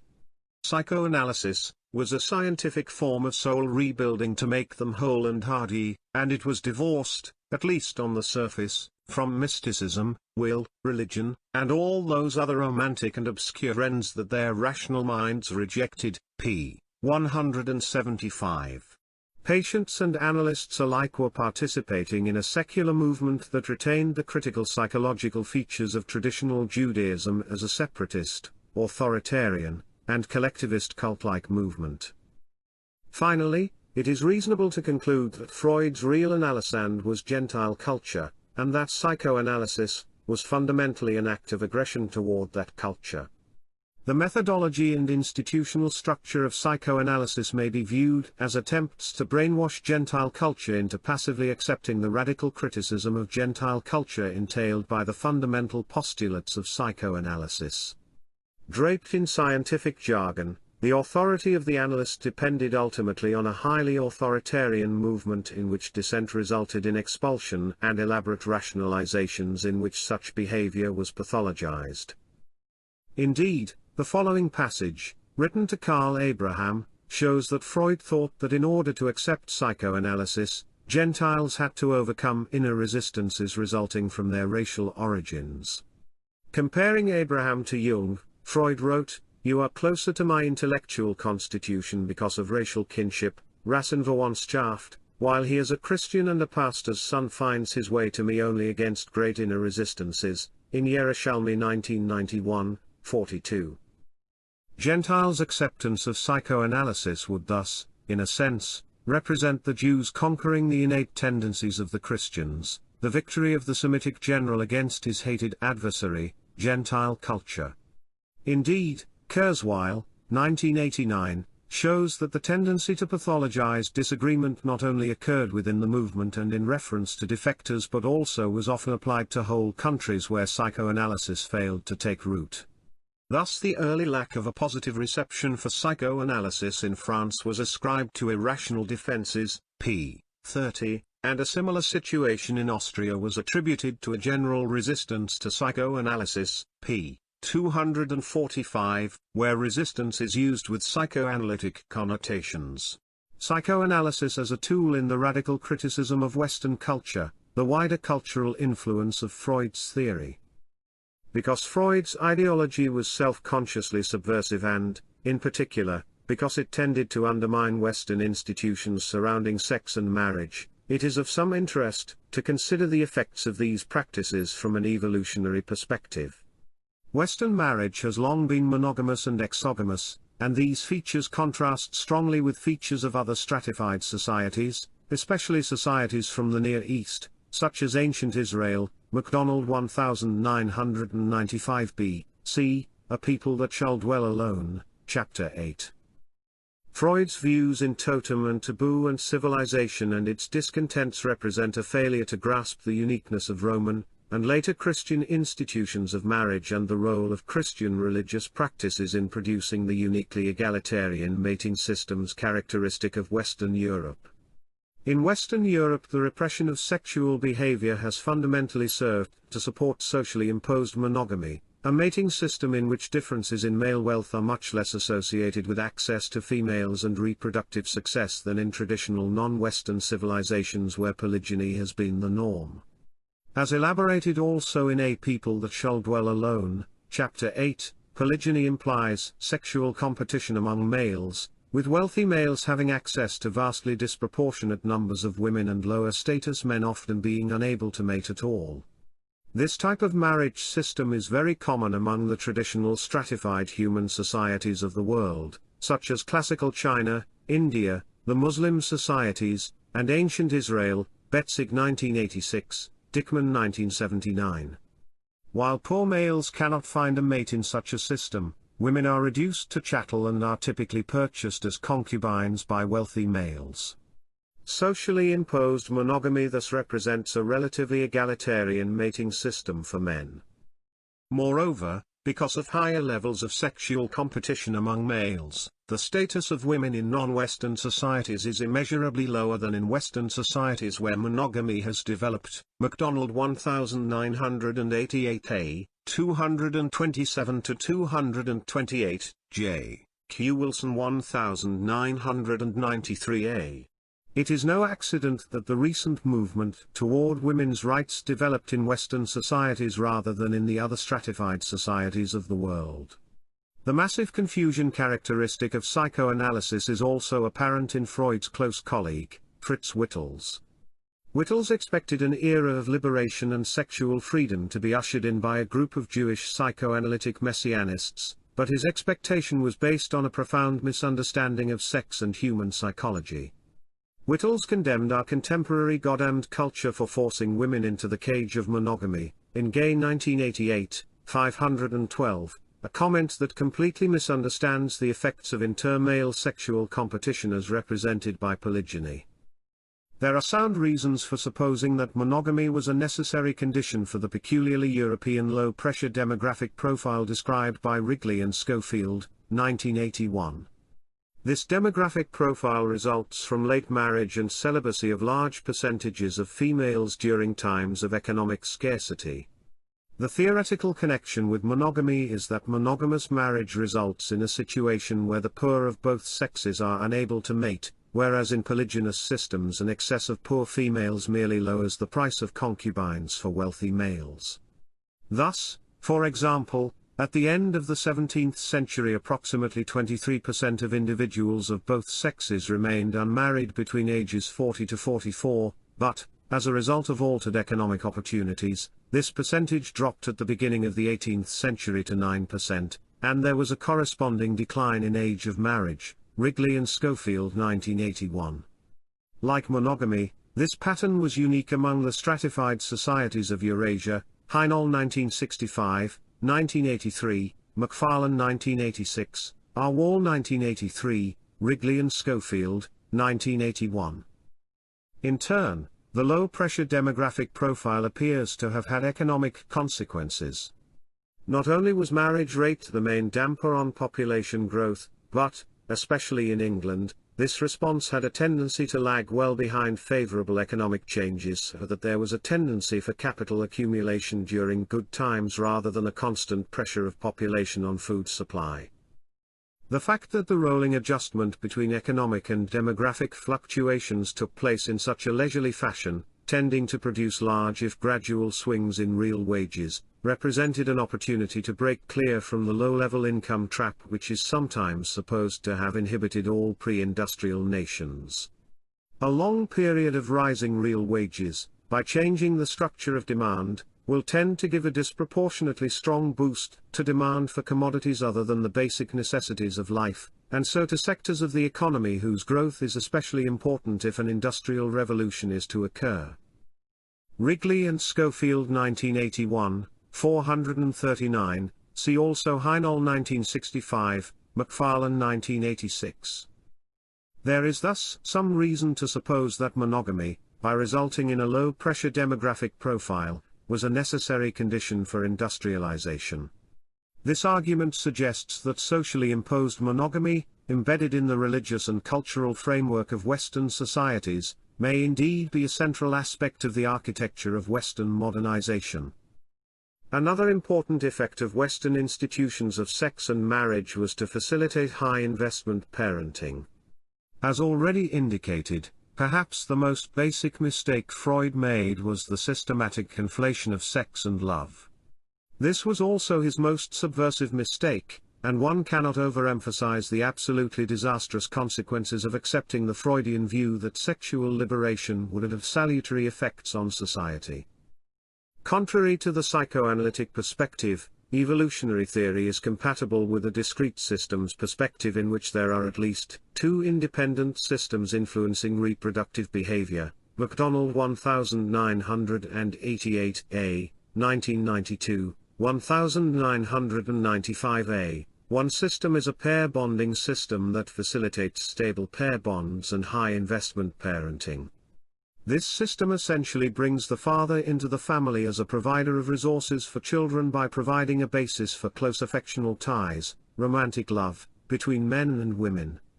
There is good evidence for such a system both in attachment research and personality psychology. The second system may be characterized as a sexual attraction mating system that facilitates mating and short-term sexual relationships. This system is psychometrically associated with extroversion, sensation-seeking, aggression, and other appetitive systems. Psychological research supports the hypothesis that individuals who are high on these systems tend to have more sexual partners and relatively disinhibited sexual behavior. Highest in young adult males, this system underlies a low-investment style of mating behavior in which the male's role is simply to inseminate females rather than provide continuing investment in the children. Many human societies have been characterized by intense sexual competition among males to control large numbers of females, for example, Betzig 1986, Dickman 1979, Macdonald 1983. This male pursuit of large numbers of mates and sexual relationships has nothing to do with love. It is the defining characteristic of Western culture to have significantly inhibited this male tendency while at the same time providing cultural supports for pair bonding and companionate marriage. The result has been a relatively egalitarian, high-investment mating system. The psychoanalytic emphasis on legitimizing sexuality and premarital sex is therefore fundamentally a program that promotes low-investment parenting styles. Low-investment parenting is associated with precocious sexuality, early reproduction, lack of impulse control, and unstable pair bonds, Belsky, Steinberg and Draper 1991. Ecologically, high-investment parenting is associated with the need to produce competitive offspring, and we have seen that one aspect of Judaism as a group evolutionary strategy has been a strong emphasis on high-investment parenting, a people that shall dwell alone, Chapter 7. Applied to Gentile culture, the subversive program of psychoanalysis would have the expected effect of resulting in less competitive children. In the long term, Gentile culture would be increasingly characterized by low-investment parenting, and, as indicated below, there is evidence that the sexual revolution inaugurated, or at least greatly facilitated, by psychoanalysis has indeed had this effect. In this regard, it is interesting to note that an important aspect of the social imposition of monogamy in Western Europe has been the development of companionate marriage. One of the peculiar features of Western marriage is that there has been a trend toward companionate marriage based on affection and consent between partners, for example, Brundage 1987, Hannawalt 1986, McFarlane 1986, Stone 1977, 1990, Westermark 1922. Although dating this effective revolution in the various social strata remains controversial, Phillips 1988, several historians have noted the prevalence and psychological importance of affectionate parent-child and husband-wife relations in Western Europe since the Middle Ages, Hannawalt 1986, McFarlane 1986, Pollock 1983, or at least since the 17th century, for example, Phillips 1988, Stone 1977, 1990. Stone, 1990, notes that by the end of the 18th century even in great aristocratic households mutual affection was regarded as the essential prerequisite for matrimony, p. 60. In view of Freud's animosity toward Western culture and the Catholic Church in particular, it is interesting that the Church's policy on marriage included a largely successful attempt to emphasize consent and affection between partners as normative features of marriage, Brundage 1975, 1987, Dewey 1983, Hannawalt 1986, Herlihy 1985, McFarlane 1986, Noonan 1967, 1973, Keif 1979, Roosh 1987, Sheehan 1978.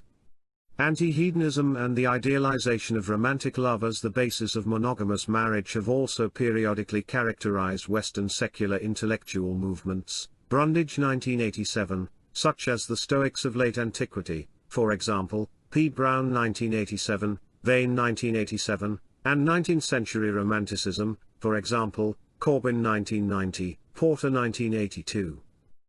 From an evolutionary perspective, consent frees individuals to pursue their own interests in marriage, among which may be compatibility and conjugal affection. Although affection can certainly occur in the context of arranged marriages, and this has been emphasized by some historians of Republican Rome, for example, Dixon 1985, all things being equal, free consent to marriage is more likely to result in affection being one criterion of importance. Indeed, one sees in these findings a fundamental difference between Judaism as a collectivist group strategy, in which individual decisions are submerged to the interests of the group, versus Western institutions based on individualism. Recall the material reviewed in A People That Shall Dwell Alone, Chapter 7, indicating that until after World War I arranged marriages were the rule among Jews because the economic basis of marriage was too important to leave to the vagaries of romantic love, Hyman 1989. Although high-investment parenting was an important aspect of Judaism as a group evolutionary strategy, conjugal affection was not viewed as central to marriage, with the result that, as Cudahy, 1974, notes, a long line of Jewish intellectuals regarded it as a highly suspect product of an alien culture.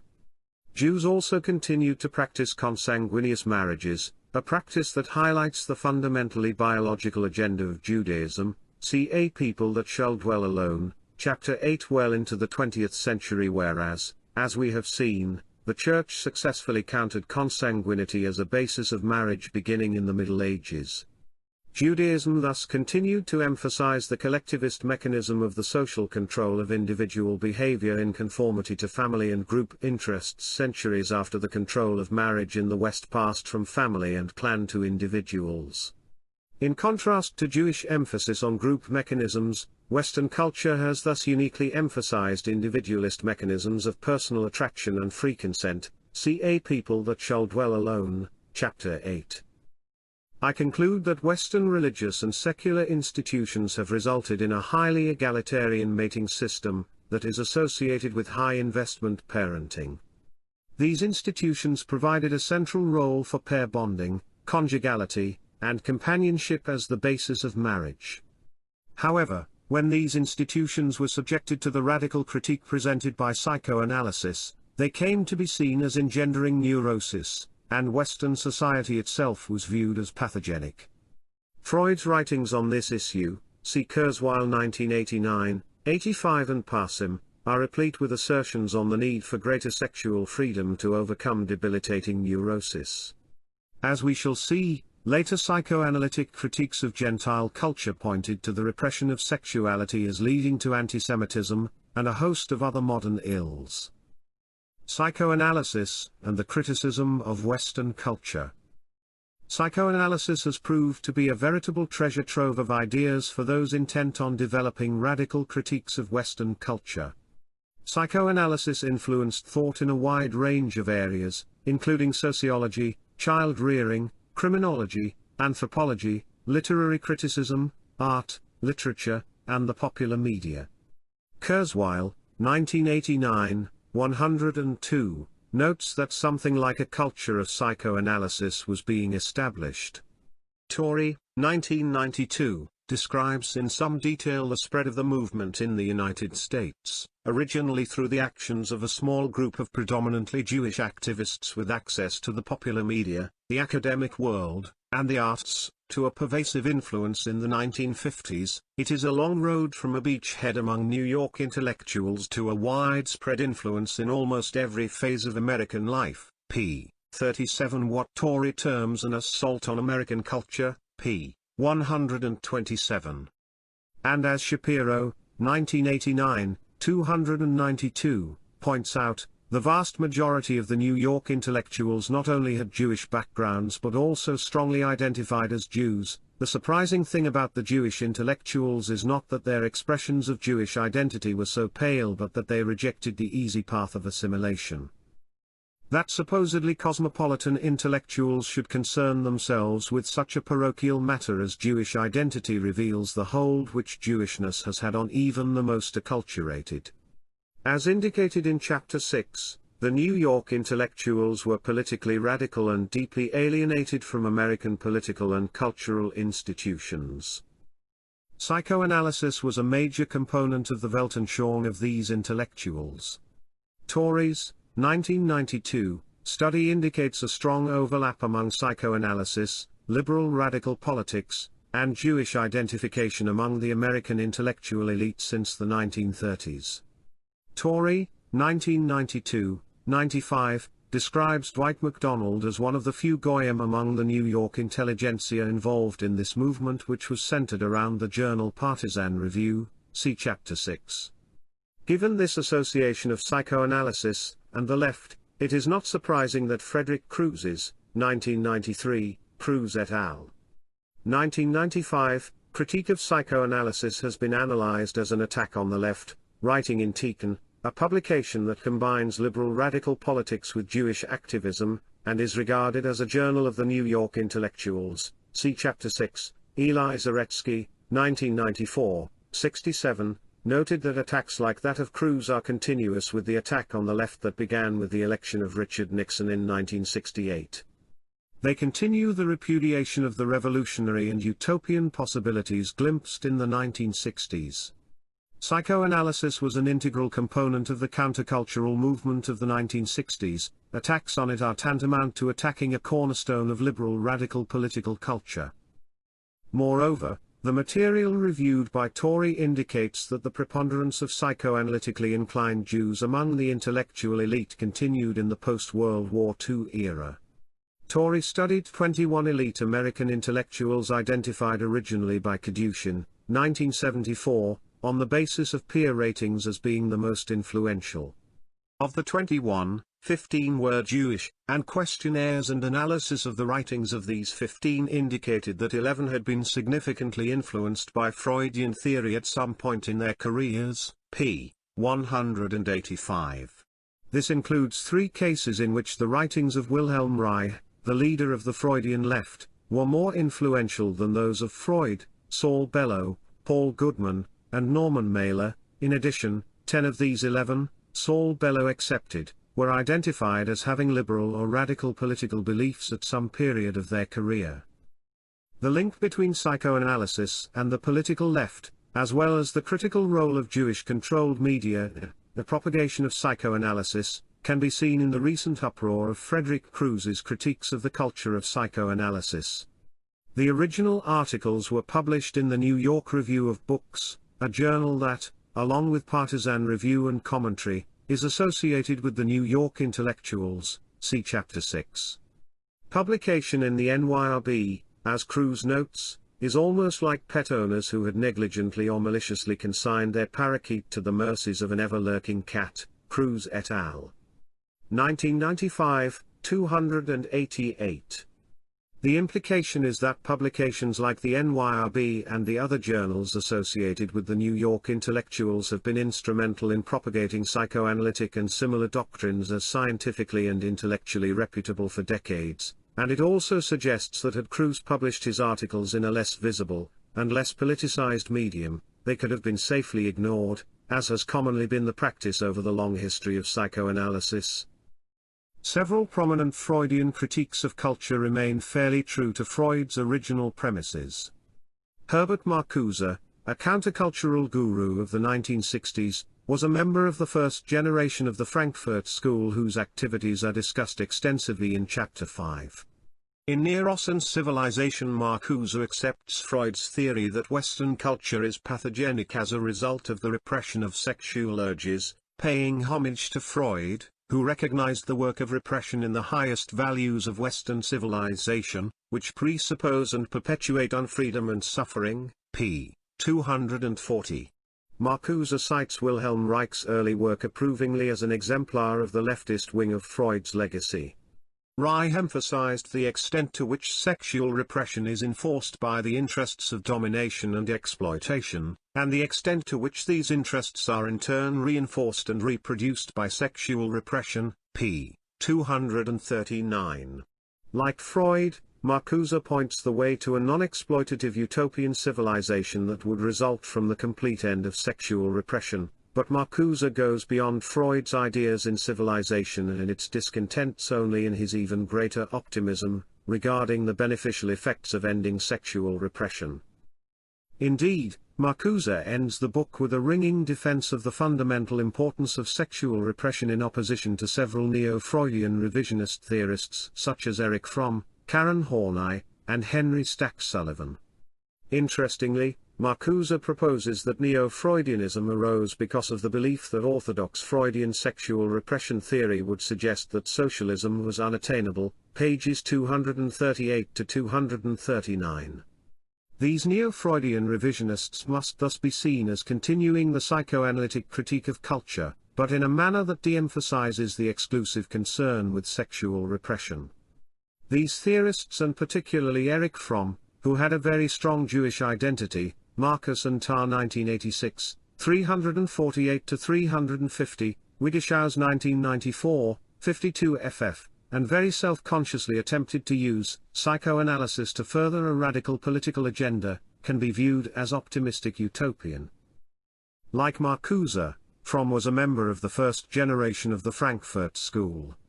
A cornerstone of this approach is to view contemporary society as pathogenic and the development of socialism as ushering in a new era of loving human relationships. These writers were highly influential. For example, a whole generation of college-educated Americans was deeply influenced by Erich Fromm's argument, in Escape from Freedom, that National Socialism was the natural outcome of the interplay between a Protestant sensibility and the contradictions inherent in capitalism, Rothman and Lichter 1982-87. Fromm, 1941, essentially viewed authoritarianism as resulting from an unconscious fear of freedom and a consequent need to seek certainty by joining fascist movements, an example of the tendency among Jewish intellectuals to develop theories in which anti-Semitism is fundamentally the result of the individual or social pathology of Gentiles.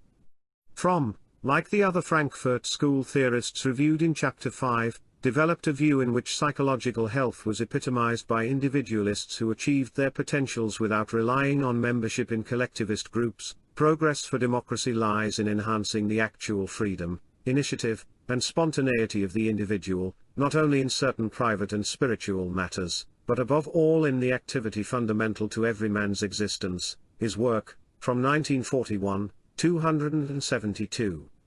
As indicated in Chapter 5, radical individualism among Gentiles is an excellent prescription for the continuation of Judaism as a cohesive group. The irony, hypocrisy, is that Fromm and the other members of the Frankfurt School, as individuals who strongly identified with a highly collectivist group, Judaism, advocated radical individualism for the society as a whole. John Murray Cudahy emphasizes that a common theme of psychoanalytic critiques of Western culture is to suppose that surface Western civility is a thin veneer overlying antisemitism, and other forms of psychopathology. Wilhelm Reich is an exemplar of this trend, the violent encounter of the tribal society of the shtetl with the civil society of the West, Cudahy 1974, 111. In his book The Function of the Orgasm, Sex Economic Problems of Biological Energy, Reich, 1961, 206-207, italics in text, wrote, "The forces which had been kept in check for so long by the superficial veneer of good breeding and artificial self-control now borne by the very multitudes that were striving for freedom, broke through into action, in concentration camps, in the persecution of the Jews." In fascism, the psychic mass disease revealed itself in an undisguised form. For Reich, the character armor that results ultimately from repressing sexual orgasms begins in civil discourse and ends at Auschwitz. Cudahy notes Reich's very wide influence from the 1940s into the 1970s, ranging from anarchist Paul Goodman, the poet Carl Shapiro, novelists Stanley Elkin, Isaac Rosenfeld, and Saul Bellow, and psychotherapists Fritz Perls of the SLN Institute and Arthur Janov, author of Primal Scream. Goodman, 1960, who along with Rosenfeld and Bellow are grouped among the New York intellectuals discussed Chapter 6, wrote Growing Up Absurd, Problems of Youth in the Organized Society, a highly influential indictment of society as thwarting instinctual urges by its insistence on conformity and repression. Here the utopian society was to be ushered in by the revolutionary vanguard of students, and indeed a 1965 survey of the leaders of the radical Students for a Democratic Society found that over half had read Goodman and Marcuse, a much higher percentage than had read Marx, Lenin, or Trotsky, Sale 1973, 205. In an article published in Commentary, itself an indication of the extent to which psychoanalytic social criticism had penetrated Jewish intellectual circles, Goodman, 1961, 203, asked what if the censorship itself, part of a general repressive anti-sexuality, causes the evil, creates the need for sadistic pornography sold at a criminal profit. Italics in text. Without adducing any evidence whatever that sadistic urges result from repressing sexuality, Goodman manages to suggest in typical psychoanalytic style that if only society would cease attempting to control sexuality, all would be well. The disastrous conflation of sex and love in the writings of Freud and his disciples is also apparent in the literary world. Using the example of Leslie Fiedler, Cudahy, 1974-71, emphasizes the fascination of Jewish intellectuals with cultural criticism emanating from Freud and Marx, whichever one seemed to work best for a particular author at a particular time. Courtly love was unmasked as sublimation, a ritualized attempt to avoid the coarseness of sexual intercourse with a female. And Dick Stein, 1977-52, notes regarding Norman Mailer, gradually, like the rest of America, he shifted from a Marxian to a Freudian terrain. Like other 50s radicals, he was most effective, and most prophetic in the psychosexual sphere rather than in the old political one. Where repression was, let liberation be. This was the message not only of Mailer but of a whole new line of Freudian, or Reichian, radicalism, which did so much to undermine the intellectual consensus of the Cold War period. Although the works of Marcuse, Goodman, Fiedler, and Mailer are illustrative of the deeply subversive cultural critiques emanating from psychoanalysis, these works are only one aspect of an incredibly broad program. Kurzweil, 1989, has provided a comprehensive overview of the influence of psychoanalysis on cultural criticism in all Western societies. A consistent thread in this literature is a concern for developing theories that entail radical critiques of society. The followers of Jacques Lacan, the French literary critic, for example, rejected a biological interpretation of drive theory but were nevertheless as eager as their German colleagues to restore the radical stance of psychoanalysis, Kurzweil 1989-78. As expected in a nonscience, psychoanalytic influence has resulted in a veritable Tower of Babel of theories in the area of literary studies. In America, not even the contributors could agree on what their activities ultimately were proving or what they amounted to. They all had their own prejudices. Kurzweil 1989, 195. Lacan's movement splintered into numerous groups after his death, each group claiming legitimate descent from the master. Lacanian psychoanalysis continued to be a tool in the radical cultural critiques of the Marxist Louis Althusser, as well as the highly influential Michel Foucault and Roland Barthes. All of these intellectuals, including Lacan, were disciples of Claude Lévi-Strauss, c.p. 22, who in turn was influenced by Freud and Marx. DOS 1997 I, 14, 112-113. The central role of psychoanalysis as cultural criticism can also be seen in its role in Germany after World War II. T. W. Adorno, an author of The Authoritarian Personality, is an excellent example of a social scientist who utilized the language of social science in the service of combating anti-Semitism, pathologizing Gentile culture, and rationalizing Jewish separatism. See Chapter 5. Returning to Germany after World War II, Adorno expressed his fears that psychoanalysis would become a beauty no longer able to disturb the sleep of humanity, in Kurzweil 1989, 253. Eventually psychoanalysis became state-supported in Germany, with every German citizen eligible for up to 300 hours of psychoanalysis, more in severe cases. In 1983 the government of Hesse sought empirical data on the success of psychoanalysis in return for funding a psychoanalytic institute.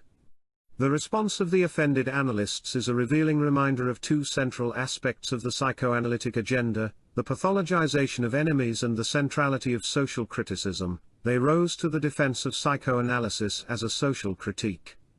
They attacked the unconscious lies of unnamed but recognizable, psychoanalysts, their unhappy relationship to power, and their frequent neglect of the countertransference. The result was a reinvigoration of psychoanalysis as a social critique and the production of a book that enlarged their critiques to every political topic, Kurzweil 1989, 315.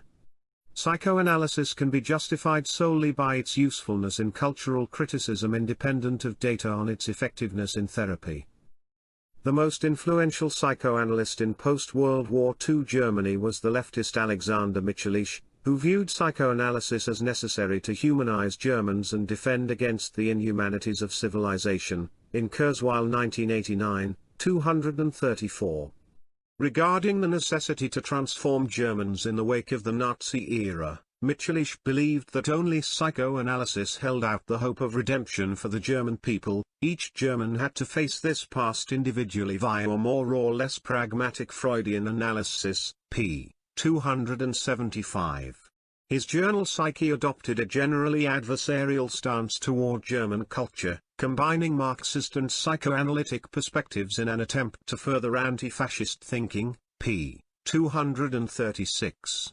The Behrenfeld circle of leftist psychoanalysts emphasizing the social critical elements of psychoanalysis was also active in Germany during this period, p. 234. As is typical of the field generally, these psychoanalysts also produced a plethora of theories of antisemitism with no way to decide among them. In 1962 Mitscherlich organized a conference entitled The Psychological and Social Assumptions of Antisemitism, Analysis of the Psychodynamics of a Prejudice, which offered several highly imaginative psychoanalytic theories in which antisemitism was analyzed as essentially a social and individual pathology of Gentiles. For example, in his contribution Mitscherlich proposed that children developed hostility when required to obey teachers, and that this then led to identification with the aggressor and ultimately to a glorification of war. Mitscherlich believed that German antisemitism was just one more manifestation of German infantile authoritarianism, p. 296. Bela Grunberger concluded that Oedipal ambivalence toward the father and anal sadistic relations in early childhood are the antisemite's irrevocable inheritance, p. 296. Martin Wang analyzed Nazi antisemitism as resulting from enhanced Oedipal complexes resulting from father absence during World War I, longing for the father, had strengthened childish homosexual wishes which later projected onto the Jews, p. 297. Conclusion? We begin to grasp that the deviser of psychoanalysis was at bottom a visionary but endlessly calculating artist, engaged in casting himself as the hero of a multi-volume fictional opus that is part epic, part detective story, and part satire on human self-interestedness and animality. This scientifically deflating realization is what the Freudian community needs to challenge if it can. Cruz et al. 1995, 12-13. I conclude that psychoanalysis has fundamentally been a political movement that has been dominated throughout its history by individuals who strongly identified as Jews. A consistent theme has been that psychoanalysis has been characterized by intense personal involvement. The intense level of emotional commitment to psychoanalytic doctrines and the intense personal identification with Freud himself as well as with others in the direct line of descent from Freud suggest that for many of its practitioners, participation in the psychoanalytic movement satisfied deep psychological needs related to being a member of a highly cohesive, authoritarian movement.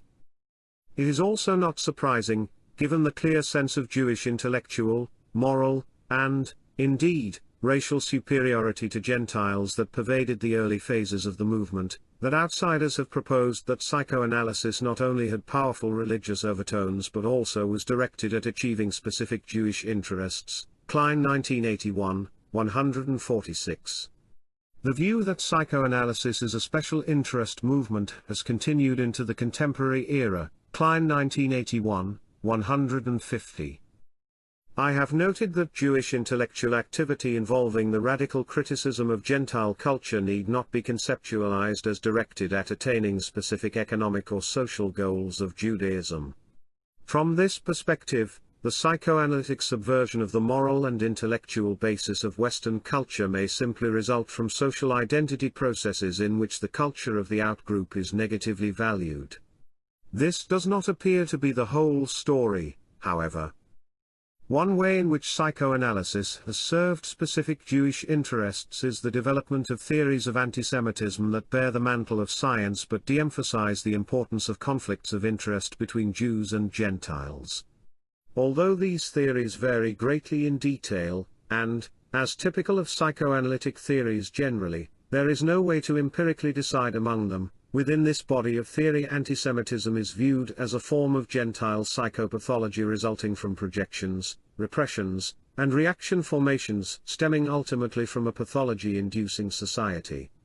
The psychoanalysts who emigrated from Europe to the United States during the Nazi era expected to make psychoanalysis into the ultimate weapon against fascism, antisemitism, and every other anti-liberal bias. Kurzweil 1989, 294.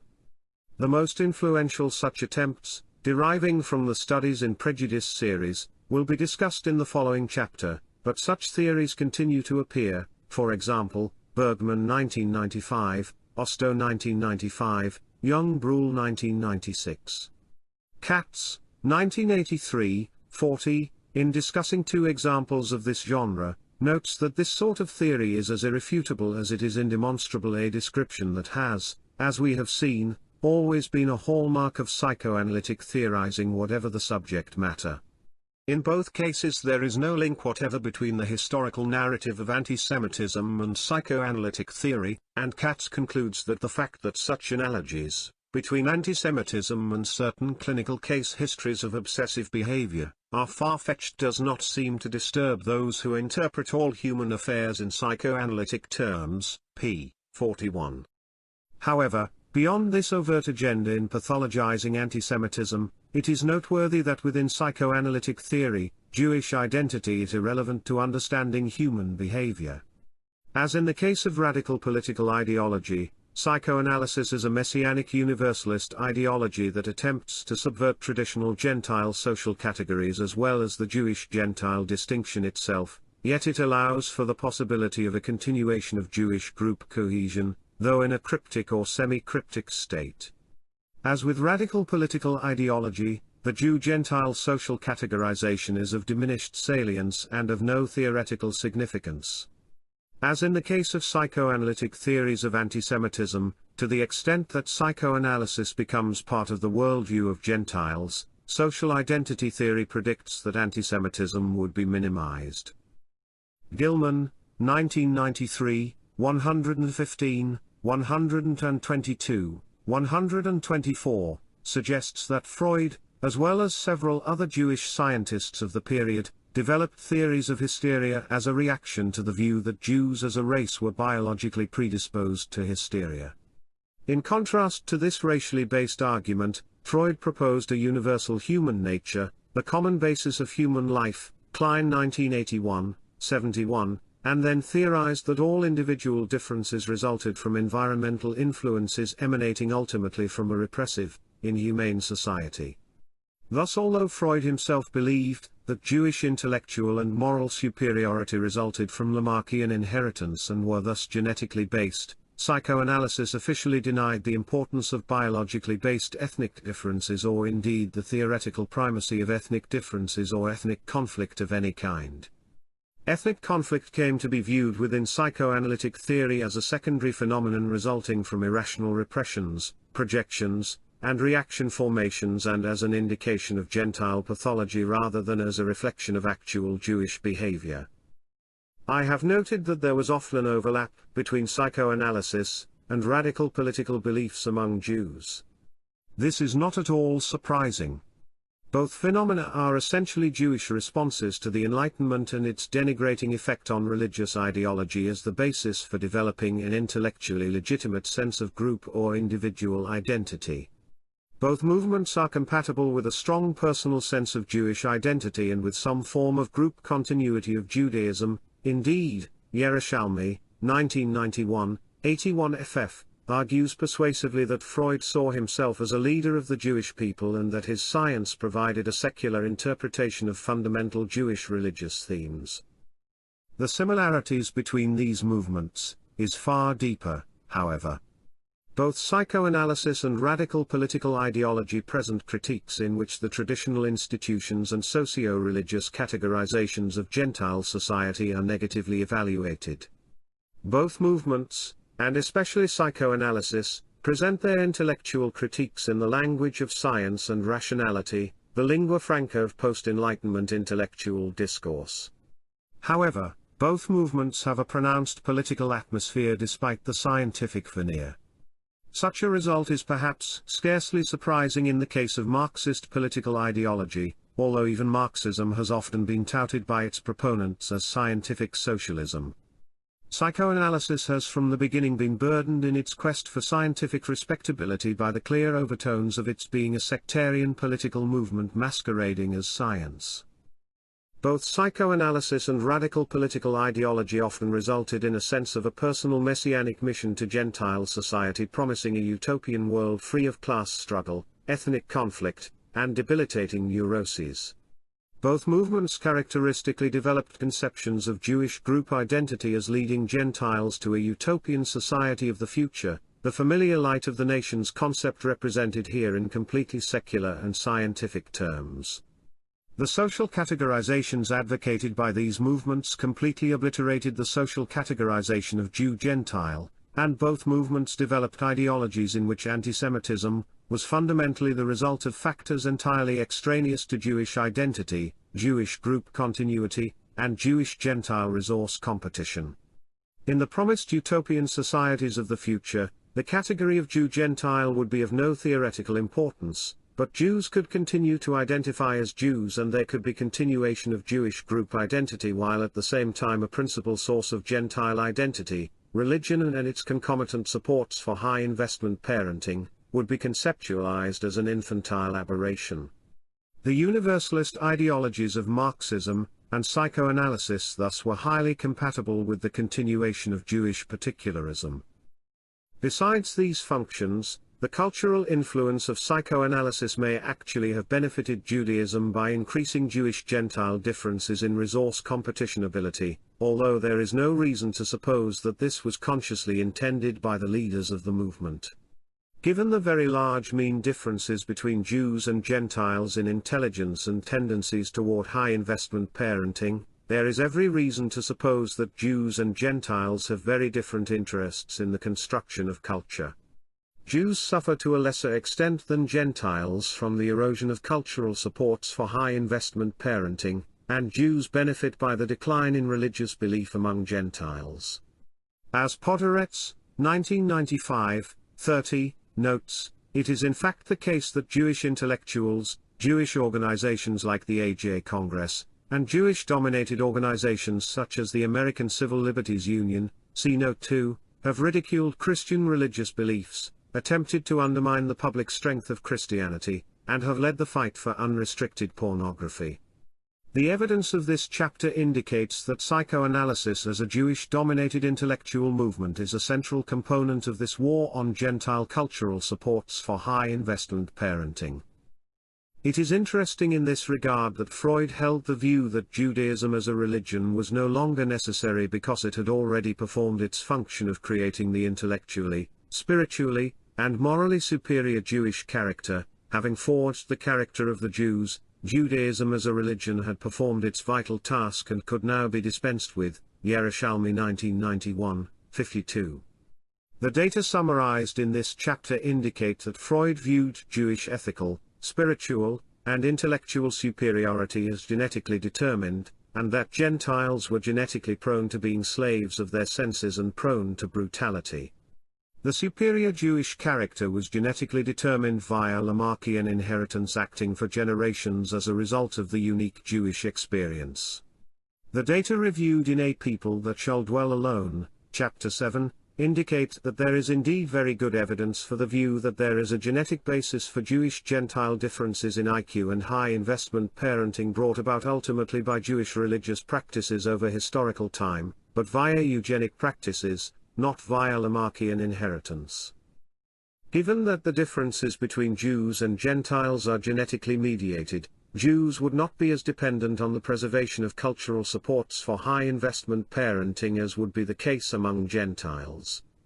Freud's war on Gentile culture through facilitation of the pursuit of sexual gratification, low-investment parenting, and elimination of social controls on sexual behavior may therefore be expected to affect Jews and Gentiles differently, with the result that the competitive difference between Jews and Gentiles, already significant on the basis of the material reviewed in A People That Shall Dwell Alone, chapters 5 and 7, would be exacerbated.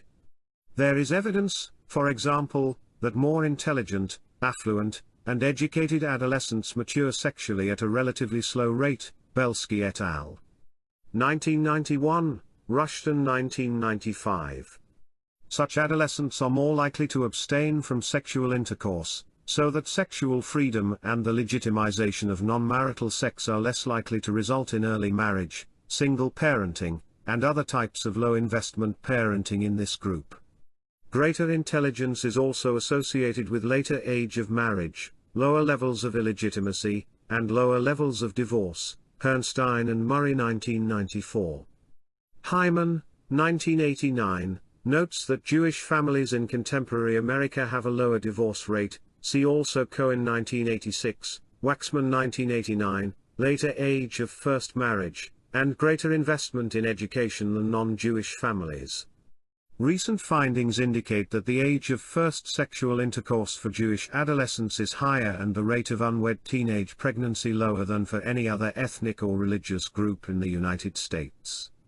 Moreover, since Jews are disproportionately economically affluent, the negative effects of divorce and single parenting on children are undoubtedly much attenuated among Jews because of the economic stresses typically accompanying divorce, and single parenting are much lessened, McClanahan and Booth 1989, Wallerstein and Kelly 1980. These data indicate that Jews have been relatively insulated from the trends toward low-investment parenting characteristic of American society generally since the countercultural revolution of the 1960s. This finding is compatible with data reviewed by Herrnstein and Murray, 1994, indicating overwhelming evidence that the negative effects of the shifts that have taken place in Western practices related to sex and marriage in the last 30 years have been disproportionately felt at the bottom of the IQ and socioeconomic class distributions and have therefore included relatively few Jews. For example, only 2% of the white women in Herrnstein and Murray's top category of cognitive ability, IQ minimum of 125, and 4% of the white women in the second category of cognitive ability, IQ between 110 and 125, gave birth to illegitimate children, compared to 23% in the fourth class of cognitive ability, IQ between 75 and 90, and 42% in the fifth class of cognitive ability, IQ less than 75. Even controlling for poverty fails to remove the influence of IQ. High IQ women living in poverty are 7 times less likely to give birth to an illegitimate child than are low IQ women living in poverty. Moreover, in the period from 1960 to 1991, illegitimacy among blacks rose from 24% to 68%, while illegitimacy among whites rose from 2% to 18%. Since the mean Jewish IQ in the United States is approximately 117, and verbal IQ even higher, see A People That Shall Dwell Alone, Chapter 7, this finding is compatible with supposing that only a very small percentage of Jewish women are giving birth to illegitimate babies, and those who do are undoubtedly much more likely to be wealthy, intelligent, and nurturing than the typical single mother from the lower cognitive classes. The sexual revolution has thus had little effect on parental investment among people in the highest categories of cognitive ability. These results are highly compatible with the findings of Dunn et al. 1997, that the heritability of age of first sexual intercourse has increased since the 1960s. In their younger cohort, born between 1952 and 1965, genetic factors accounted for 49% of the variance among females and 72% of the variance among males, and there were no shared environmental influences. In the older cohort, born between 1922 and 1952, genetic influences accounted for 32% of the variance for females and none of the variance among males, and there was a significant shared environmental component for both sexes. These data indicate that the erosion of traditional Western controls on sexuality have had far more effect on those who are genetically inclined toward precocious sexuality and, in conjunction with the data presented above, indicate Gentiles have been far more affected by these changes than have Jews.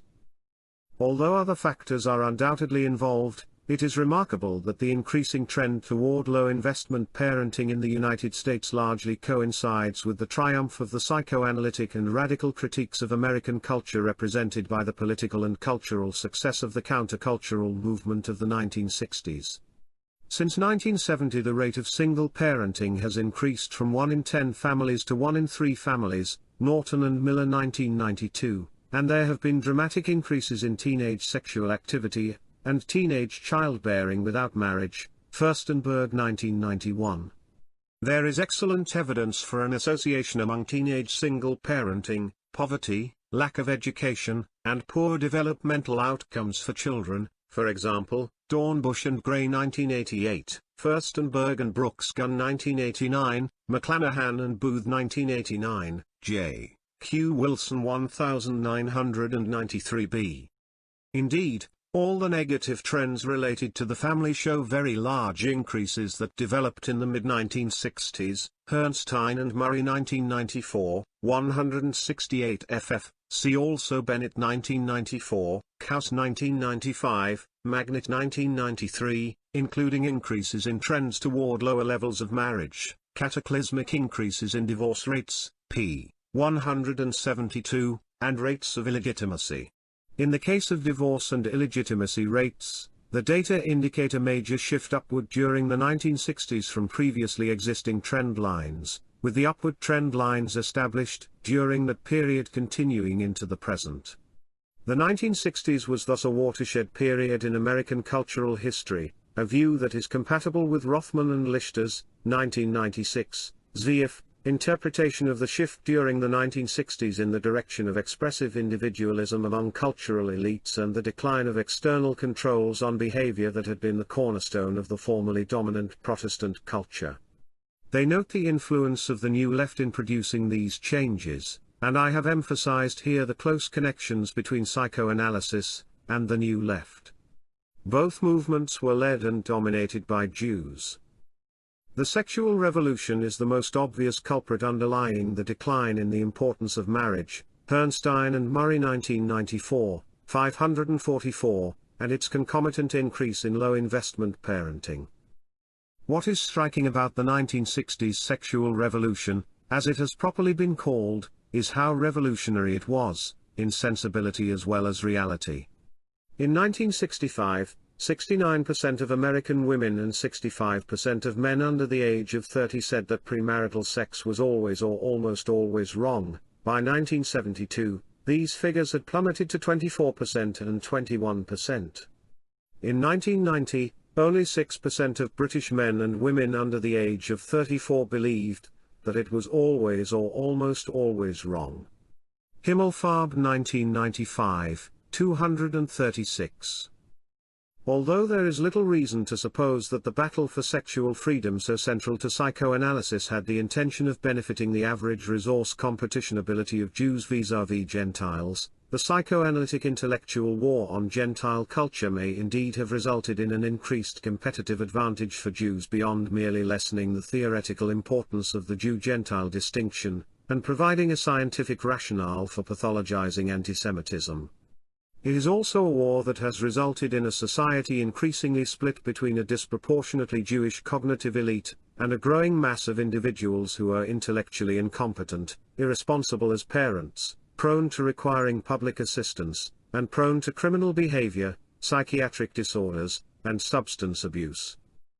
Although psychoanalysis is in decline now, especially in the United States, the historical record suggests that other ideological structures will attempt to accomplish some of the same goals psychoanalysis attempted to achieve. As it has done throughout its history, Judaism continues to show extraordinary ideological flexibility in achieving the goal of legitimizing the continuation of Jewish group identity and genetic separatism. As indicated in Chapter 2, many Jewish social scientists continue to fashion a social science that serves the interests of Judaism, and to develop powerful critiques of theories perceived as antithetical to those interests. The incipient demise of psychoanalysis as a weapon in these battles will be of little long-term importance in this effort.